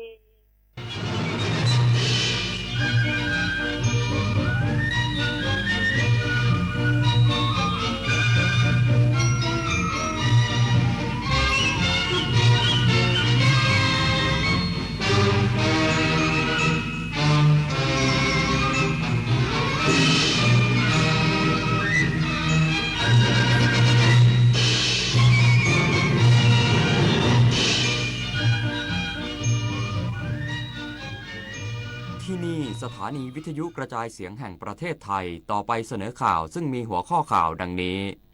ประธานกรรมการทรัพยากรน้ำแห่งชาติสั่งการให้สำนักงานทรัพยากรน้ำแห่งชาติปรับการบริหารจัดการน้ำให้สอดคล้องกับสถานการณ์พร้อมเน้นย้ำให้พิจารณาผลกระทบต่อพื้นที่ท้ายน้ำด้วยศูนย์เฉพาะกิจบริหารสถานการณ์ชายแดนไทยกัมพูชายืนยันประเทศไทยจะใช้กลไกทางการทูตและความมั่นคงแก้ไขปัญหาเชิงรุกไม่ยอมให้มีการล่วงล้ำอธิปไตยนายกรัฐมนตรีญี่ปุ่นและผู้นำเกาหลีใต้เห็นพ้องที่จะประสานความร่วมมือระหว่างสองประเทศอย่างใกล้ชิดคณะกรรมการบริหารกองทุนพัฒนาการกีฬาแห่งชาติเห็นชอบอนุมัติกรอบวงเงิน 4,000 ล้านบาทพัฒนาวงการกีฬาไทยในปี 2569 ต่อไปเป็นรายละเอียดของข่าวกระทรวงวัฒนธรรมจัดพิธีเจริญพระพุทธมนต์บทโพชฌังคปริตถวายพระกุศลสมเด็จพระเจ้าลูกเธอเจ้าฟ้าพัชรกิติยาภานเรนทิราเทพยวดีกรมหลวงราชสารินีสิริพัฒน์มหาวชรราชธิดาในวันพรุ่งนี้นายประสบเรียงเงินปลัดกระทรวงวัฒนธรรมกล่าวว่าสำนักงานปลัดกระทรวงวัฒนธรรมและกรมการศาสนากำหนดจัดพิธีเจริญพระพุทธมนต์บทโพชฌังคปริตถวายพระกุศลแด่สมเด็จพระเจ้าลูกเธอเจ้าฟ้าพัชรกิติยาภานเรนทิราเทพยวดีกรมหลวงราชสารินีสิริพัฒน์มหาวชรราชธิดาในวันพรุ่งนี้เวลา 9 นาฬิกาณอาคารวัฒนธรรมวิสิตกระทรวงวัฒนธรรมโดยมีสมเด็จพระมหาธีราจารย์กรรมการผู้จัดการเจ้าคณะใหญ่หนเหนือวัดพระเชตุพนวิมลมังคลารามเป็นประธานฝ่ายสงฆ์เพื่อประชาชนชาวไทยจะได้ร่วมกันถวายพระพรชัยมงคลและเจริญพระพุทธมนต์บทโพชฌังคปริตขอให้ทรงหายจากพระอาการประชวรมีพระพลานามัยแข็งแรงโดยเร็ววันสำหรับบทโพชฌังคปริตเป็นหลักธรรมที่อยู่ในการเจริญพระพุทธมนต์เชื่อว่าเป็นพุทธมนต์ที่ช่วยให้ผู้ป่วยหายจากโรคภัยไข้เจ็บจึงเชิญชวนประชาชนร่วมกันแสดงความจงรักภักดีน้อมสำนึกในพระกรุณาธิคุณที่ทรงบำเพ็ญพระกรณียกิจเพื่อประสบกนิกรชาวไทยพร้อมร่วมใจกันสวดบทโพชฌังคปริตถวายพระพรอย่างต่อเนื่องนอกจากนี้ในส่วนภูมิภาคได้ร่วมกับสำนักงานวัฒนธรรมจังหวัดทั่วประเทศจัดพิธีเจริญพระพุทธมนต์ถวายพระกุศลและขอความร่วมมือองค์การทางศาสนาจัดพิธีทางศาสนาตามหลักศาสนบัญญัติของแต่ละศาสนาสำนักพระราชวังเชิญชวนประชาชนร่วมลงนามถวายพระพรสมเด็จพระเจ้าลูกเธอเจ้าฟ้าพัชรกิติยาภานเรนทิราเทพยวดีกรมหลวงราชสารินีสิริพัฒน์มหาวชรราชธิดาให้ทรงหายจากพระอาการประชวรและมีพระพลานามัยแข็งแรงโดยเร็ววันผ่านระบบออนไลน์ที่เว็บไซต์หน่วยราชการในพระองค์ wellwishes.royaloffice.th กรมอุตุนิยมวิทยาติดตามสถานการณ์พายุโซนร้อนคาจิกิที่คาดว่าจะเคลื่อนตัวขึ้นฝั่งประเทศเวียดนามและสปป.ลาวในวันพรุ่งนี้ด้านประธานกรรมการทรัพยากรน้ำแห่งชาติสั่งการให้สำนักงานทรัพยากรน้ำแห่งชาติปรับการบริหารจัดการน้ำให้สอดคล้องกับสถานการณ์พร้อมเน้นย้ำให้พิจารณาผลกระทบต่อพื้นที่ท้ายน้ำด้วย นายสมควรต้นจันทร์ผู้อำนวยการกองพยากรณ์อากาศกรมอุตุนิยมวิทยากล่าวว่ากรมอุตุนิยมวิทยาได้ติดตามสถานการณ์พายุโซนร้อนคาจิกิที่มีแนวโน้มที่จะเคลื่อนตัวขึ้นฝั่งประเทศเวียดนามและสาธารณรัฐประชาธิปไตยประชาชนลาวหรือสปป.ลาวในช่วงวันพรุ่งนี้ถึงวันที่ 26 สิงหาคมประกอบกับลมมรสุมตะวันตกเฉียงใต้ที่พัดปกคลุมทะเลอันดามันประเทศไทยและอ่าวไทยมีกำลังแรงขึ้นทำให้ระยะนี้หลายพื้นที่ของไทยมีแนวโน้มเกิดฝนตกหนักถึงหนักมากอาจทำให้เกิดน้ำท่วมฉับพลันน้ำป่าไหลหลากโดยเฉพาะพื้นที่ลาดเชิงเขาใกล้ทางน้ำไหลผ่านและพื้นที่ลุ่มนายประเสริฐจันทระรวงทองรองนายกรัฐมนตรีและรัฐมนตรีว่าการกระทรวงดิจิทัลเพื่อเศรษฐกิจและสังคมในฐานะประธานกรรมาธิการทรัพยากรน้ำแห่งชาติหรือกนช.เปิดเผยว่าได้สั่งการให้สำนักงานทรัพยากรน้ำแห่งชาติหรือสทนช.บูรณาการหน่วยงานติดตามสถานการณ์ของเขื่อนทุกแห่งอย่างใกล้ชิดเพื่อประเมินสถานการณ์ในแต่ละช่วงเวลาโดยเฉพาะเขื่อนขนาดใหญ่ที่มีปริมาณน้ำมากให้เตรียมพร้อมปรับการบริหารจัดการน้ำให้สอดคล้องกับสถานการณ์โดยคำนึงถึงผลกระทบในภาพรวมและความมั่นคงแข็งแรงของเขื่อนเป็นสำคัญเน้นย้ำให้พิจารณาผลกระทบต่อพื้นที่ทายน้ำร่วมด้วยและสั่งการให้สทนช.ประเมินระดับความรุนแรงของสถานการณ์อุทกภัยเพื่อพิจารณาความเหมาะสมในการยกระดับการบริหารจัดการน้ำนายไพฑูรย์เก่งการช่างรองเลขาธิการสำนักงานทรัพยากรน้ำแห่งชาติหรือสทนช.กล่าวว่าได้กำชับหน่วยงานที่เกี่ยวข้องบริหารจัดการน้ำหลากในลำน้ำต่างๆและเร่งพร่องน้ำไว้ล่วงหน้าแล้วเพื่อให้การบริหารจัดการน้ำเกิดประสิทธิภาพสูงสุดส่วนเขื่อนเจ้าพระยาปัจจุบันยังคงอัตราการระบายอยู่ที่ 1,200 ลูกบาศก์เมตรต่อวินาทีโดยระดับน้ำในแม่น้ำเจ้าพระยายังมีความสามารถระบายน้ำเพียงพอต่อการรองรับปริมาณน้ำเหนือและน้ำทะเลหนุนได้ทางกรมทรัพยากรน้ำเองกรมทรัพยากรธรณีเองเนี่ยก็จะมีสถานีวัดน้ำแล้วก็แจ้งเตือนพี่น้องประชาชนแต่ว่าน้ำหลากที่อยู่ในลำน้ำเนี่ยครับก็จะมีการที่จะจัดในเรื่องของการไหลของน้ำหรือจราจรของน้ำเนี่ยให้สอดคล้องสัมพันธ์กันวันนี้เองเนี่ยที่เขื่อนเจ้าพระยาเนี่ยนะครับก็ยังระบายน้ำที่ 1,200 ลูกบาศก์เมตรต่อวินาทีซึ่งพอดูตัวเลขหรือดูน้ำที่ไหลในแม่น้ำเจ้าพระยาเนี่ยก็ยังสามารถรองรับได้ขณะที่กรมป้องกันและบรรเทาสาธารณภัยประสานจังหวัดและศูนย์ปภ.เขตใน 45 จังหวัดเสี่ยงภัยและกรุงเทพมหานครให้เตรียมความพร้อมรับสถานการณ์ทั้งกำลังพลเครื่องจักรกลสาธารณภัยทีมปฏิบัติการเข้าประจำพื้นที่เสี่ยงเพื่อเผชิญเหตุและช่วยเหลือประชาชนได้ทันท่วงทีพร้อมแจ้งเตือนประชาชนในพื้นที่เสี่ยงภัยให้ทราบล่วงหน้าและปฏิบัติตามประกาศแจ้งเตือนภัยจากทางราชการอย่างเคร่งครัดทรัพย์ทวีศรีวิบูลย์รายงานศูนย์เฉพาะกิจบริหารสถานการณ์ชายแดนไทยกัมพูชายืนยันประเทศไทยจะใช้กลไกทางการทูตและความมั่นคงแก้ไขปัญหาเชิงรุกไม่ยอมให้มีการล่วงล้ำอธิปไตย นายจิรายุห่วงทรัพย์โฆษกประจำสำนักนายกรัฐมนตรีและคณะกรรมการศูนย์กิจการบริหารสถานการณ์ชายแดนไทยกัมพูชาหรือสบทก.สรุปการประชุมคณะกรรมการชายแดนส่วนภูมิภาคหรือ RBC ไทยกัมพูชาสมัยวิสามัญเมื่อวันที่ 22 สิงหาคมที่ผ่านมาทั้ง2ฝ่ายได้ลงนามบันทึกความตกลง 13 ข้อจากประชุมคณะกรรมการชายแดนทั่วไปหรือ GBC ที่ประเทศมาเลเซียและเพิ่มเติมประเด็นเกี่ยวกับการเก็บกู้ทุ่นระเบิดการปราบปรามเครือข่ายสแกมเมอร์และการจัดสรรพื้นที่ชายแดนให้ชัดเจนรัฐบาลยืนยันว่าจะใช้ทุกกลไกทั้งทางการทูตและความมั่นคงเพื่อแก้ไขปัญหาเชิงรุกอย่างเป็นรูปธรรมโดยจะไม่ยอมให้มีการล่วงล้ำเขตแดนและพร้อมใช้ทุกมาตรการที่จำเป็นในการตอบโต้กัมพูชาอย่างเหมาะสมส่วนที่มีการปล่อยข่าวเท็จว่าไทยเรียกประชุมรัฐสภาเพื่อประกาศสงครามรัฐบาลไทยยืนยันว่าไม่เป็นความจริงหนึ่งคือทั้งสองฝ่ายเห็นชอบร่วมกันในการดำเนินการร่วมมือกำจัดทุ่นระเบิดเพื่อมนุษยธรรม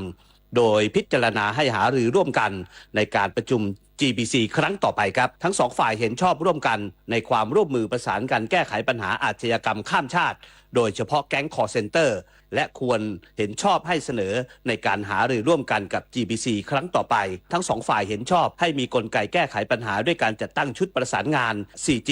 และคณะกรรมการชายแดนส่วนท้องถิ่นเพื่อเป็นกลไกรองรับคณะของ RBC ในการแก้ไขปัญหาระดับพื้นที่ต่อไปนายรัชชาลีจันทร์ผู้ช่วยรัฐมนตรีประจำกระทรวงการต่างประเทศชี้แจงการดำเนินการของรัฐบาลไทยกระทรวงการต่างประเทศและกองทัพโดยเฉพาะการประท้วงต่อการวางทุ่นระเบิดสังหารบุคคลของกัมพูชาที่ละเมิดอำนาจอธิปไตยไทยและละเมิดอนุสัญญาออตตาวารวมทั้งได้นำคณะทูตานุทูตลงพื้นที่ชายแดนเพื่อพิสูจน์ข้อเท็จจริงและหลักฐานเชิงประจักษ์ต่อการกระทำของกัมพูชา เนื่องจากเป็นภัยมนุษยชาติโดยรวมที่ต้องร่วมมือการแก้ไขโดยล่าสุดมีรายงานว่าฝ่ายกัมพูชาได้แสดงท่าทีผ่อนปรนมากขึ้นที่จะร่วมมือในการเก็บกู้ทุ่นระเบิดส่วนความคิดริเริ่มเรื่องคณะผู้สังเกตการชั่วคราวหรือ IOT และข้อเสนอคณะผู้สังเกตการอาเซียนหรือ AOT ประเทศไทยยินดีกับทั้งข้อเสนอดังกล่าวแต่ต้องมีการหารือกันอย่างรอบคอบพลตรีวินไทยสุวารีโฆษกกองทัพบกเปิดเผยว่า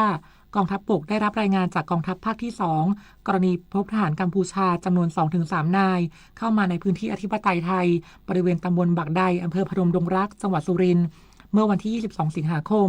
โดยเจ้าหน้าที่ได้ยิงขับไล่ทหารกลุ่มดังกล่าวพร้อมตรวจสอบพื้นที่พบทุ่นระเบิด PMN2 จำนวน1ทุ่นและวันนี้เจ้าหน้าที่ชุดเก็บกู้วัตถุระเบิดได้เข้าตรวจสอบพื้นที่โดยรอบอีกครั้งพบการวางทุ่นระเบิดเพิ่มอีก2ทุ่นพร้อมลูกกระสุนเครื่องยิงลูกระเบิด2ลูกและตะปูเรือใบจำนวนมากเหตุการณ์นี้เป็นปรากฏชัดเจนว่าฝ่ายกัมพูชาละเมิดข้อตกลงหยุดยิงหลายข้อซึ่งกองทัพบกจะส่งหลักฐานทั้งหมดให้คณะสังเกตการชั่วคราวหรือ IOT ทราบถึงพฤติกรรมดังกล่าวและแจ้งเตือนทุกหน่วยตามแนวชายแดนเฝ้าติดตามการละเมิดข้อตกลงหยุดยิงของฝ่ายกัมพูชาอย่างใกล้ชิดส่วนการให้ความช่วยเหลือผู้ที่ได้รับผลกระทบนายภูมิธรรมเวชยชัยรองนายกรัฐมนตรีและรัฐมนตรีว่าการกระทรวงมหาดไทยรักษาราชการแทนนายกรัฐมนตรีกล่าวว่าจากการสำรวจความเสียหายมีประชาชนได้รับผลกระทบกว่า 779,000 คน 315,000 ครัวเรือนซึ่งกระทรวงมหาดไทยได้จ่ายเงินช่วยเหลือไปแล้วกว่า617ล้านบาทพร้อมซ่อมแซมบ้านเรือนที่เสียหายไปแล้วเสร็จกว่า500หลังย้ำว่ารัฐบาลจะเร่งให้ความช่วยเหลือเยียวยาและฟื้นฟูบ้านเรือนให้แล้วเสร็จโดยเร็วที่สุดธนพร ปรุณฤทธิ์รายงานกรมธนารักษ์มีแผนขับเคลื่อนนำที่ราชพัสดุที่อยู่ในความครอบครองของส่วนราชการที่ไม่ได้ใช้ประโยชน์มาเพิ่มมูลค่าทรัพย์สินภายใต้โครงการเชิงสังคม Landlord Sharing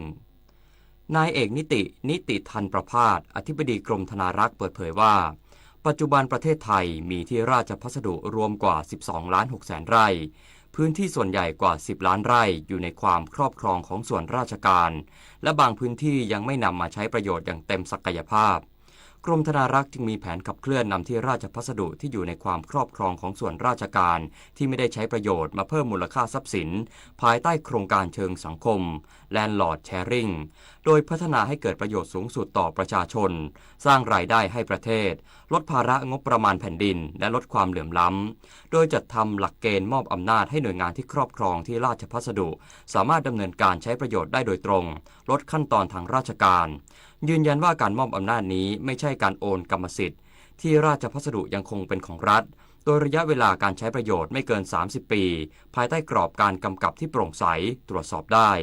หน่วยงานที่รับมอบอำนาจต้องรายงานผลการดำเนินงานต่อกรมธนารักษ์ทุกไตรมาสหากฝ่าฝืนข้อตกลงกรมธนารักษ์มีสิทธิเพิกถอนอำนาจได้ทันที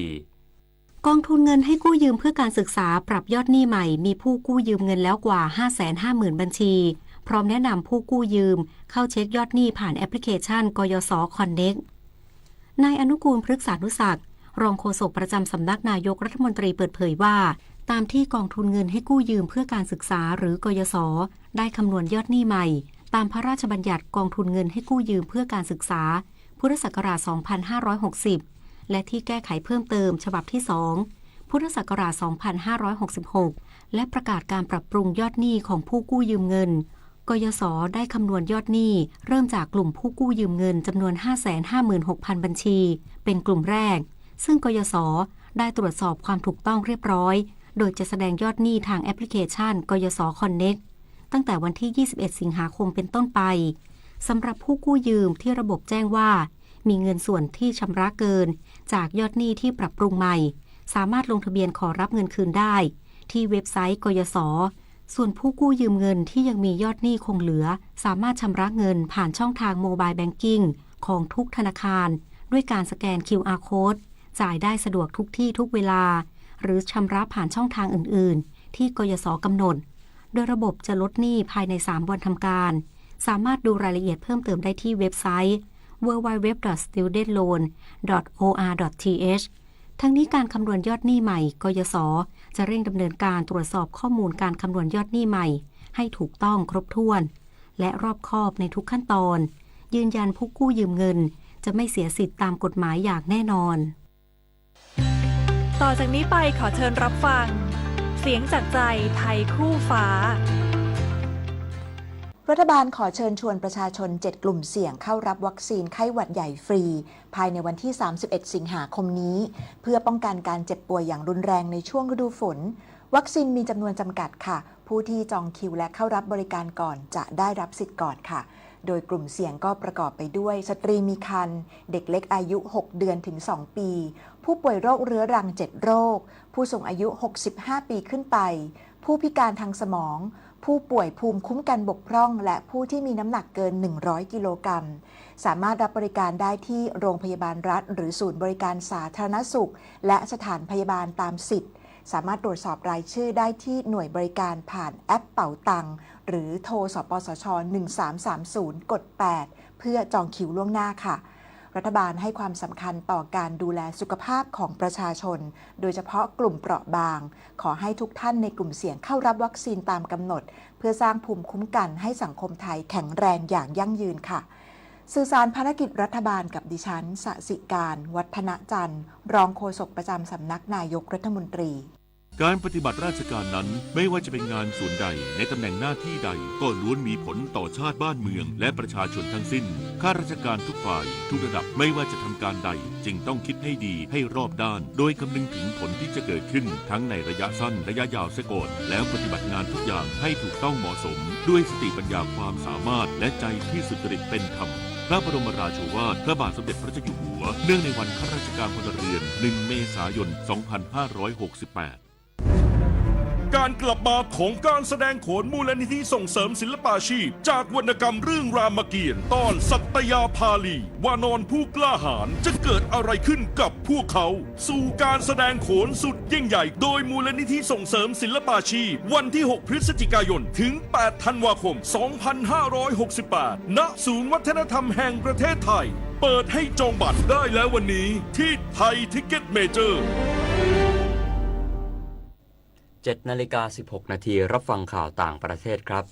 สำนักข่าวต่างประเทศรายงานว่านายกรัฐมนตรีชิเงรุอิชิบะของญี่ปุ่นพบกับประธานาธิบดีอีแจมยองผู้นำเกาหลีใต้ที่กรุงโตเกียวเมืองหลวงของญี่ปุ่นเมื่อวันที่ 23 สิงหาคมที่ผ่านมาเพื่อหารือในหลากหลายประเด็นซึ่งรวมถึงการกระชับความสัมพันธ์ระหว่างญี่ปุ่นและเกาหลีใต้โดยนายกรัฐมนตรีอิชิบะและประธานาธิบดีอีแจมยองเห็นพ้องที่จะยกระดับความร่วมมือระหว่างสองประเทศในด้านต่างๆอาทิด้านกลาโหมด้านความมั่นคงและด้านเศรษฐกิจนอกจากนี้นายกรัฐมนตรีญี่ปุ่นและผู้นำเกาหลีใต้ยังให้คำมั่นว่าจะประสานความร่วมมืออย่างใกล้ชิดยิ่งขึ้นเพื่อรับมือกับภัยคุกคามทางนิวเคลียร์และขีปนาวุธจากเกาหลีเหนืออีกด้วยทั้งนี้การหารือดังกล่าวมีขึ้นก่อนที่ผู้นำเกาหลีใต้จะเดินทางเยือนกรุงวอชิงตันดีซีเมืองหลวงของสหรัฐในวันที่ 25 สิงหาคมนี้เพื่อเข้าร่วมการประชุมสุดยอดกับประธานาธิบดีโดนัลด์ทรัมป์ผู้นำสหรัฐกระทรวงกลาโหมรัสเซียออกแถลงการเมื่อวันเสาร์ที่ผ่านมาตามเวลาท้องถิ่นที่ระบุว่าระบบป้องกันภัยทางอากาศของกองทัพรัสเซียสามารถทำลายระเบิดนำวิถีของยูเครนจำนวน 4 ลูกและอากาศยานไร้คนขับหรือโดรนอีก160 ลำที่โจมตีเป้าหมายในหลายพื้นที่ทางตะวันตกของรัสเซียในช่วง 24 ชั่วโมงที่ผ่านมาขณะเดียวกันหน่วยงานกำกับดูแลการบินของรัสเซียเปิดเผยว่าท่าอากาศยานหลายแห่งในหลายพื้นที่ทางตอนกลางของรัสเซียปิดให้บริการชั่วคราวเพื่อความปลอดภัยหลังจากมีรายงานว่าระบบป้องกันภัยทางอากาศของกองทัพรัสเซียทำลายโดรนของยูเครนจำนวน 32 ลำในพื้นที่ดังกล่าวสำนักข่าว IRNA ของทางการอิหร่านรายงานว่าเจ้าหน้าที่กองกำลังความมั่นคงของอิหร่านสามารถสังหารนักรบของกลุ่มติดอาวุธทั้งสิ้น 6 คนหลังเกิดเหตุการณ์ปะทะกันระหว่างกองกำลังความมั่นคงอิหร่านกับกลุ่มติดอาวุธดังกล่าวในพื้นที่ทางตะวันออกเฉียงใต้ของอิหร่านเมื่อวันที่ 23 สิงหาคมที่ผ่านมาตามเวลาท้องถิ่นสำนักข่าว IRNA ยังกล่าวเพิ่มเติมว่าเจ้าหน้าที่กองกำลังความมั่นคงของอิหร่านพบหลักฐานที่บ่งชี้ว่านักรบของกลุ่มติดอาวุธเหล่านี้มีความเชื่อมโยงกับหน่วยข่าวกรองของอิสราเอลหรือมอสซาดอย่างไรก็ตามรัฐบาลอิสราเอลยังไม่ได้แสดงความคิดเห็นเกี่ยวกับประเด็นดังกล่าวสำนักข่าวซินหัวรายงานโดยอ้างแถลงการของสำนักอุตุนิยมวิทยาแห่งชาติของจีนเมื่อวันที่ 23 สิงหาคมที่ผ่านมาที่คาดการณ์ว่าพายุไต้ฝุ่นคาจิกิอาจเคลื่อนตัวขึ้นฝั่งบริเวณชายฝั่งของเกาะไหหลำทางตอนใต้ของจีนในช่วงเย็นของวันนี้ด้วยความเร็วราว 25 กิโลเมตรต่อชั่วโมงจากนั้นพายุไต้ฝุ่นลูกนี้จะเคลื่อนตัวไปยังพื้นที่ชายฝั่งทางตอนกลางและทางตอนเหนือของเวียดนามต่อไปรับฟังข่าวกีฬาค่ะ การแข่งขันวินเซิร์ฟเวิลด์แชมเปี้ยนชิพที่ประเทศเวลส์จ่าเอกนาวินสิงห์ศาสตร์รถแข่งประเภทเทคโน293 พลัสรุ่นทั่วไปหลังเสร็จสิ้นการแข่งขันทั้งหมด15เรสผลปรากฏว่าจ่าเอกนาวินจบอันดับ3มีแต้มเสีย51คะแนนถือเป็นผลงานที่ดีที่สุดของนักกีฬาไทยในรายการนี้สำหรับแชมป์เป็นของไดโกะโคมัตสึจากญี่ปุ่นมีแต้มเสีย42คะแนนอันดับ2ทาเคฮิโตะทาคายาม่าจากญี่ปุ่นมีแต้มเสีย47คะแนนรายการต่อไปจ่าเอกนาวินสิงห์ศาสตร์จะลงแข่งรายการวินเซิร์ฟชิงแชมป์เอเชียระหว่างวันที่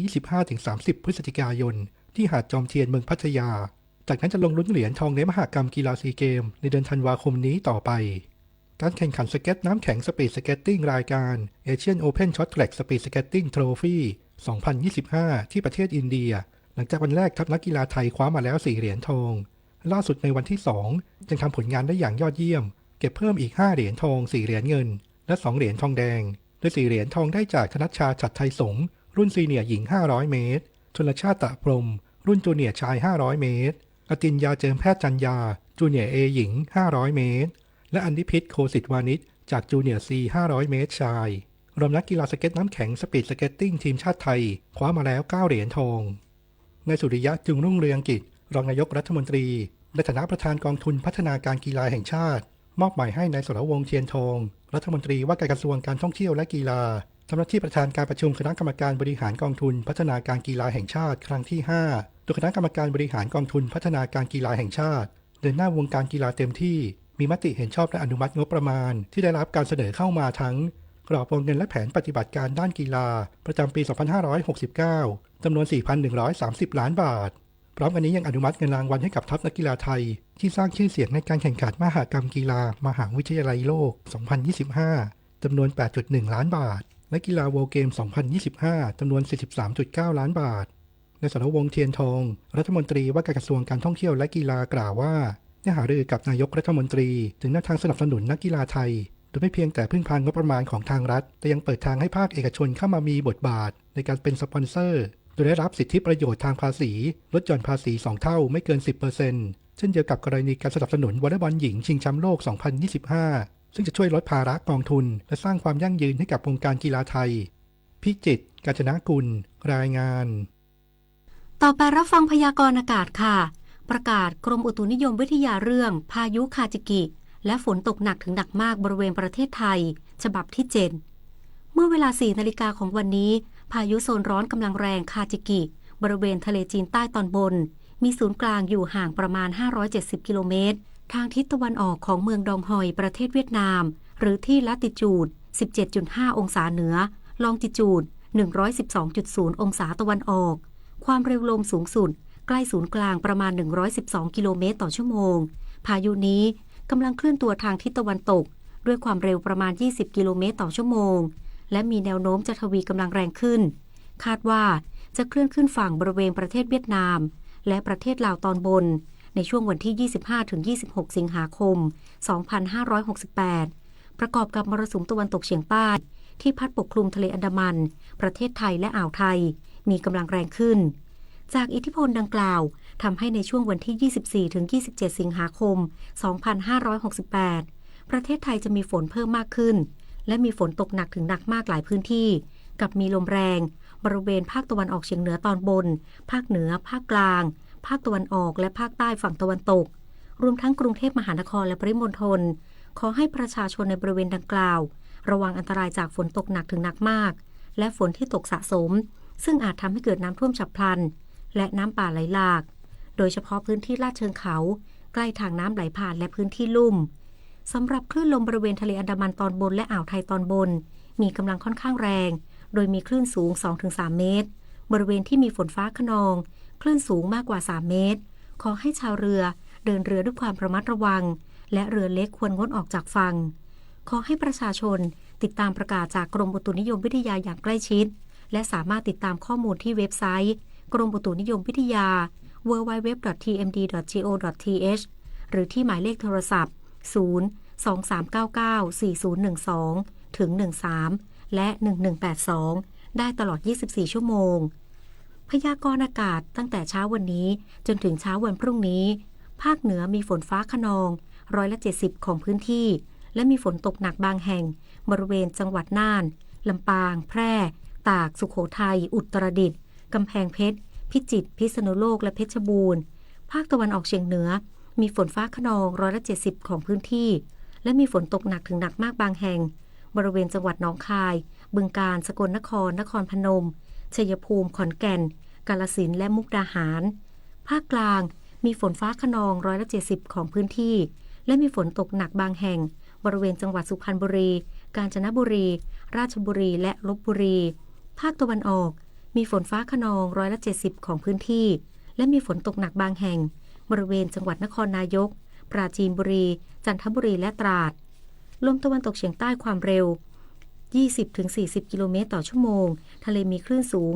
2-3 เมตรบริเวณที่มีฝนฟ้าคะนองคลื่นสูงมากกว่า 3 เมตรภาคใต้ฝั่งตะวันออกมีฝนฟ้าคะนอง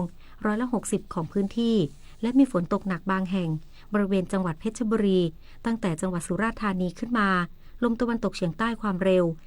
15-35 กิโลเมตรต่อชั่วโมงทะเลมีคลื่นสูง 1-2 เมตรบริเวณที่มีฝนฟ้าคะนองคลื่นสูงมากกว่า 2 เมตรตั้งแต่จังหวัดนครศรีธรรมราชลงไป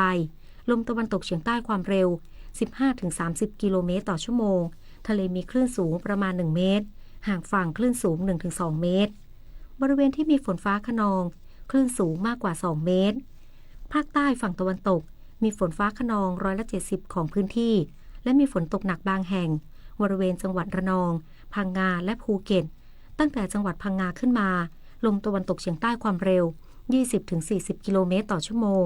ทะเลมีคลื่นสูง 2-3 เมตรบริเวณที่มีฝนฟ้าคะนองคลื่นสูงมากกว่า 3 เมตรตั้งแต่จังหวัดภูเก็ตลงไปลมตะวันตกเฉียงใต้ความเร็ว 20-35 กิโลเมตรต่อชั่วโมงทะเลมีคลื่นสูงประมาณ 2 เมตรบริเวณที่มีฝนฟ้าคะนองคลื่นสูงมากกว่า 2 เมตรกรุงเทพมหานครและปริมณฑลมีฝนฟ้าคะนอง170ของพื้นที่ส่วนมากในระหว่างบ่ายถึงค่ำสภาวะระดับน้ำในแม่น้ำเจ้าพระยาที่หน้ากองบัญชาการกองทัพเรือคำนวณโดยกรมอุทกศาสตร์กองทัพเรือวันนี้น้ำขึ้นเต็มที่เวลา 6:31 นาทีสูงกว่าระดับทะเลปานกลาง95เซนติเมตรน้ำลงเต็มที่เวลา 2:55 นาทีต่ำกว่าระดับทะเลปานกลาง51เซนติเมตรวันนี้ที่ประภาคารกาญจนาภิเษกแหลมพรหมเทพจังหวัดภูเก็ตดวงอาทิตย์ตกเวลา 18:39 นาทีกรุงเทพมหานครดวงอาทิตย์ตกเวลา 18:34 นาที1 นาทีกับกปท.บนถนนทุกสายเต็มไปด้วยรถคนและคนที่เดินเท้าผู้ขับขี่หรือผู้ที่โดยสารไปกับรถพฤติกรรมการใช้รถใช้ถนนก็แตกต่างกันไปตามความรู้ประสบการณ์และอุปนิสัยใจคอของแต่ละคนแต่สิ่งหนึ่งที่ทุกคนบนถนนคิดเหมือนกันก็คือขอให้ไปถึงที่หมายโดยสวัสดิภาพและรวดเร็วแต่เพราะความประมาทและขาดความรู้หลักการใช้รถใช้ถนนอย่างปลอดภัยทำให้หลายชีวิตต้องจบลงก่อนเวลาอันควรไม่มีโอกาสกลับไปพบหน้าคนที่รอคอยเป็นเรื่องเศร้าที่ไม่มีใครอยากให้เกิดขึ้นกับตัวเองดังนั้นทุกท่านที่อยู่บนท้องถนนจึงควรหมั่นศึกษาหาความรู้และใช้รถใช้ถนนอย่างมีจิตสำนึกอย่างปลอดภัยทุกวินาทีเพราะความผิดพลาดเพียงครั้งเดียวอาจนำมาซึ่งความสูญเสียใหญ่หลวงและไม่มีทางหวนกลับไปแก้ตัวใหม่ค่ะขับรถตามกฎเพื่อร่วมกันลดอุบัติเหตุนะคะด้วยความปรารถนาดีจากกรมประชาสัมพันธ์และกองทุนเพื่อความปลอดภัยในการใช้รถใช้ถนนกรมการขนส่งทางบกกระทรวงคมนาคมรู้รักภาษาไทยโดยความร่วมมือของสำนักงานราชบัณฑิตยสภาและกรมประชาสัมพันธ์วันนี้เสนอคำว่านั่งท่าขัดสมาธิการนั่งท่าขัดสมาธิหรือนั่งตามท่าพระพุทธรูปปางสมาธิคือนั่งบนพื้นพับขาทั้งสองเข้าหาตัวโดยใช้ขาข้างขวาทับอยู่บนขาข้างซ้ายท่านั่งแบบนี้เรียกว่าท่านั่งสมาธิราบสำหรับคนทั่วไปนั่งท่านี้จะเอาขาข้างใดทับขาข้างใดไม่เป็นแบบตายตัวการนั่งท่าสมาธินี้เหมาะสำหรับผู้ชายสมัยก่อนจะห้ามไว้สำหรับผู้หญิงถ้าผู้หญิงจะนั่งควรนั่งท่าพับเพียบจะเหมาะกว่านอกจากนั้นยังมีการนั่งอย่างที่ก้นไม่ติดพื้นเช่นท่าลงเข่าคือหย่อนตัวลงย่อเข่าลงที่พื้นพับปลายขาทั้งคู่ไปทางด้านหลังตั้งเท้าและหย่อนก้นลงบนส้นเท้าตั้งตัวตรงท่านี้ส่วนก้นก็จะลอยอยู่เหนือพื้นเล็กน้อยผู้มีคำถามการใช้ภาษาไทยสอบถามได้ที่ www.orst.go.th สาระนานากับสารานุกรมไทยวันนี้เสนอตอนซากดึกดำบรรพ์เกาะตะรูเตาจังหวัดสตูลแหล่งซากดึกดำบรรพ์เกาะตะรูเตาอยู่ห่างจากตัวจังหวัดสตูลไปทางทิศตะวันตกราว 45 กิโลเมตรเป็นบริเวณที่มีซากดึกดำบรรพ์อายุเก่าแก่ที่สุดในประเทศไทยมีการสะสมตัวตั้งแต่ยุคแคมเบรียนตอนปลายต่อเนื่องมาจนถึงยุคออร์โดวิเชียนตอนต้นมนุษย์พบซากดึกดำบรรพ์ในชั้นหินดินดานและหินทรายจากหลายบริเวณบนเกาะตะรูเตาได้แก่อ่าวตะโลโตโปะอ่าวตะโลอุดังและอ่าวมะละกาเป็นประเภทสัตว์ไม่มีกระดูกสันหลังและร่องรอยสัตว์ดึกดำบรรพ์ติดตามเพิ่มเติมและฟังย้อนหลังได้ที่ Facebook, YouTube, Line และ Instagram @ สารานุกรมไทยและ www.saranukromthai.or.th ประเทศชาติจะเป็นปึกแผ่นมั่นคงได้ก็ด้วยคนไทยทุกคนทุกหมู่เหล่าพร้อมเพรียงการปฏิบัติหน้าที่ของตนโดยมีอุดมคติและจุดมุ่งหมายอย่างเดียวกันคือประโยชน์สุขของทุกคนในชาติพระบรมราโชวาทพระบาทสมเด็จพระเจ้าอยู่หัวจบข่าวคณิษฐาลือสัตย์บรรณาธิการข่าวทิติมาอินกล่ำและชลธรจัญญาอ่านวันก่อนดูข่าวเห็นพ่อค้าแม่ค้าหลายรายพร้อมใจงดใช้โฟมและถุงพลาสติกนับว่าช่วงนี้ใครรักโลกรักสิ่งแวดล้อมอินเทรนด์จริงๆแหมที่ผ่านมาไม่ว่าจะพลาสติกในท้องปลาพยูนหรือว่าในท้องกวางก็เป็นกระแสที่ใครก็รับไม่ได้กับความมักง่ายที่ขาดจิตสำนึกขาดความรับผิดชอบนะถูกต้องนะครับจิตสำนึกสำคัญที่สุดรักโลกร่วมสร้างชีวิตที่เป็นมิตรกับสิ่งแวดล้อม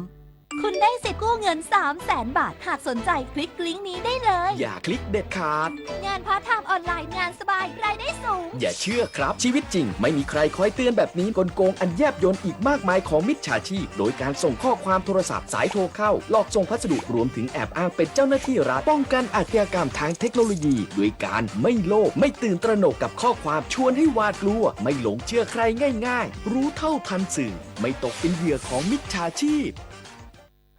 กลับมารับฟังข่าวช่วงที่2ครับท่านผู้ฟังครับในช่วงสร้างบ้านแปลงเมืองโดยคุณวิกรมกรมดิษฐ์วันนี้จะวิเคราะห์เกี่ยวกับความสัมพันธ์ของสหรัฐอเมริกากับประเทศมหาอำนาจของโลกขอเชิญติดตามรับฟังครับ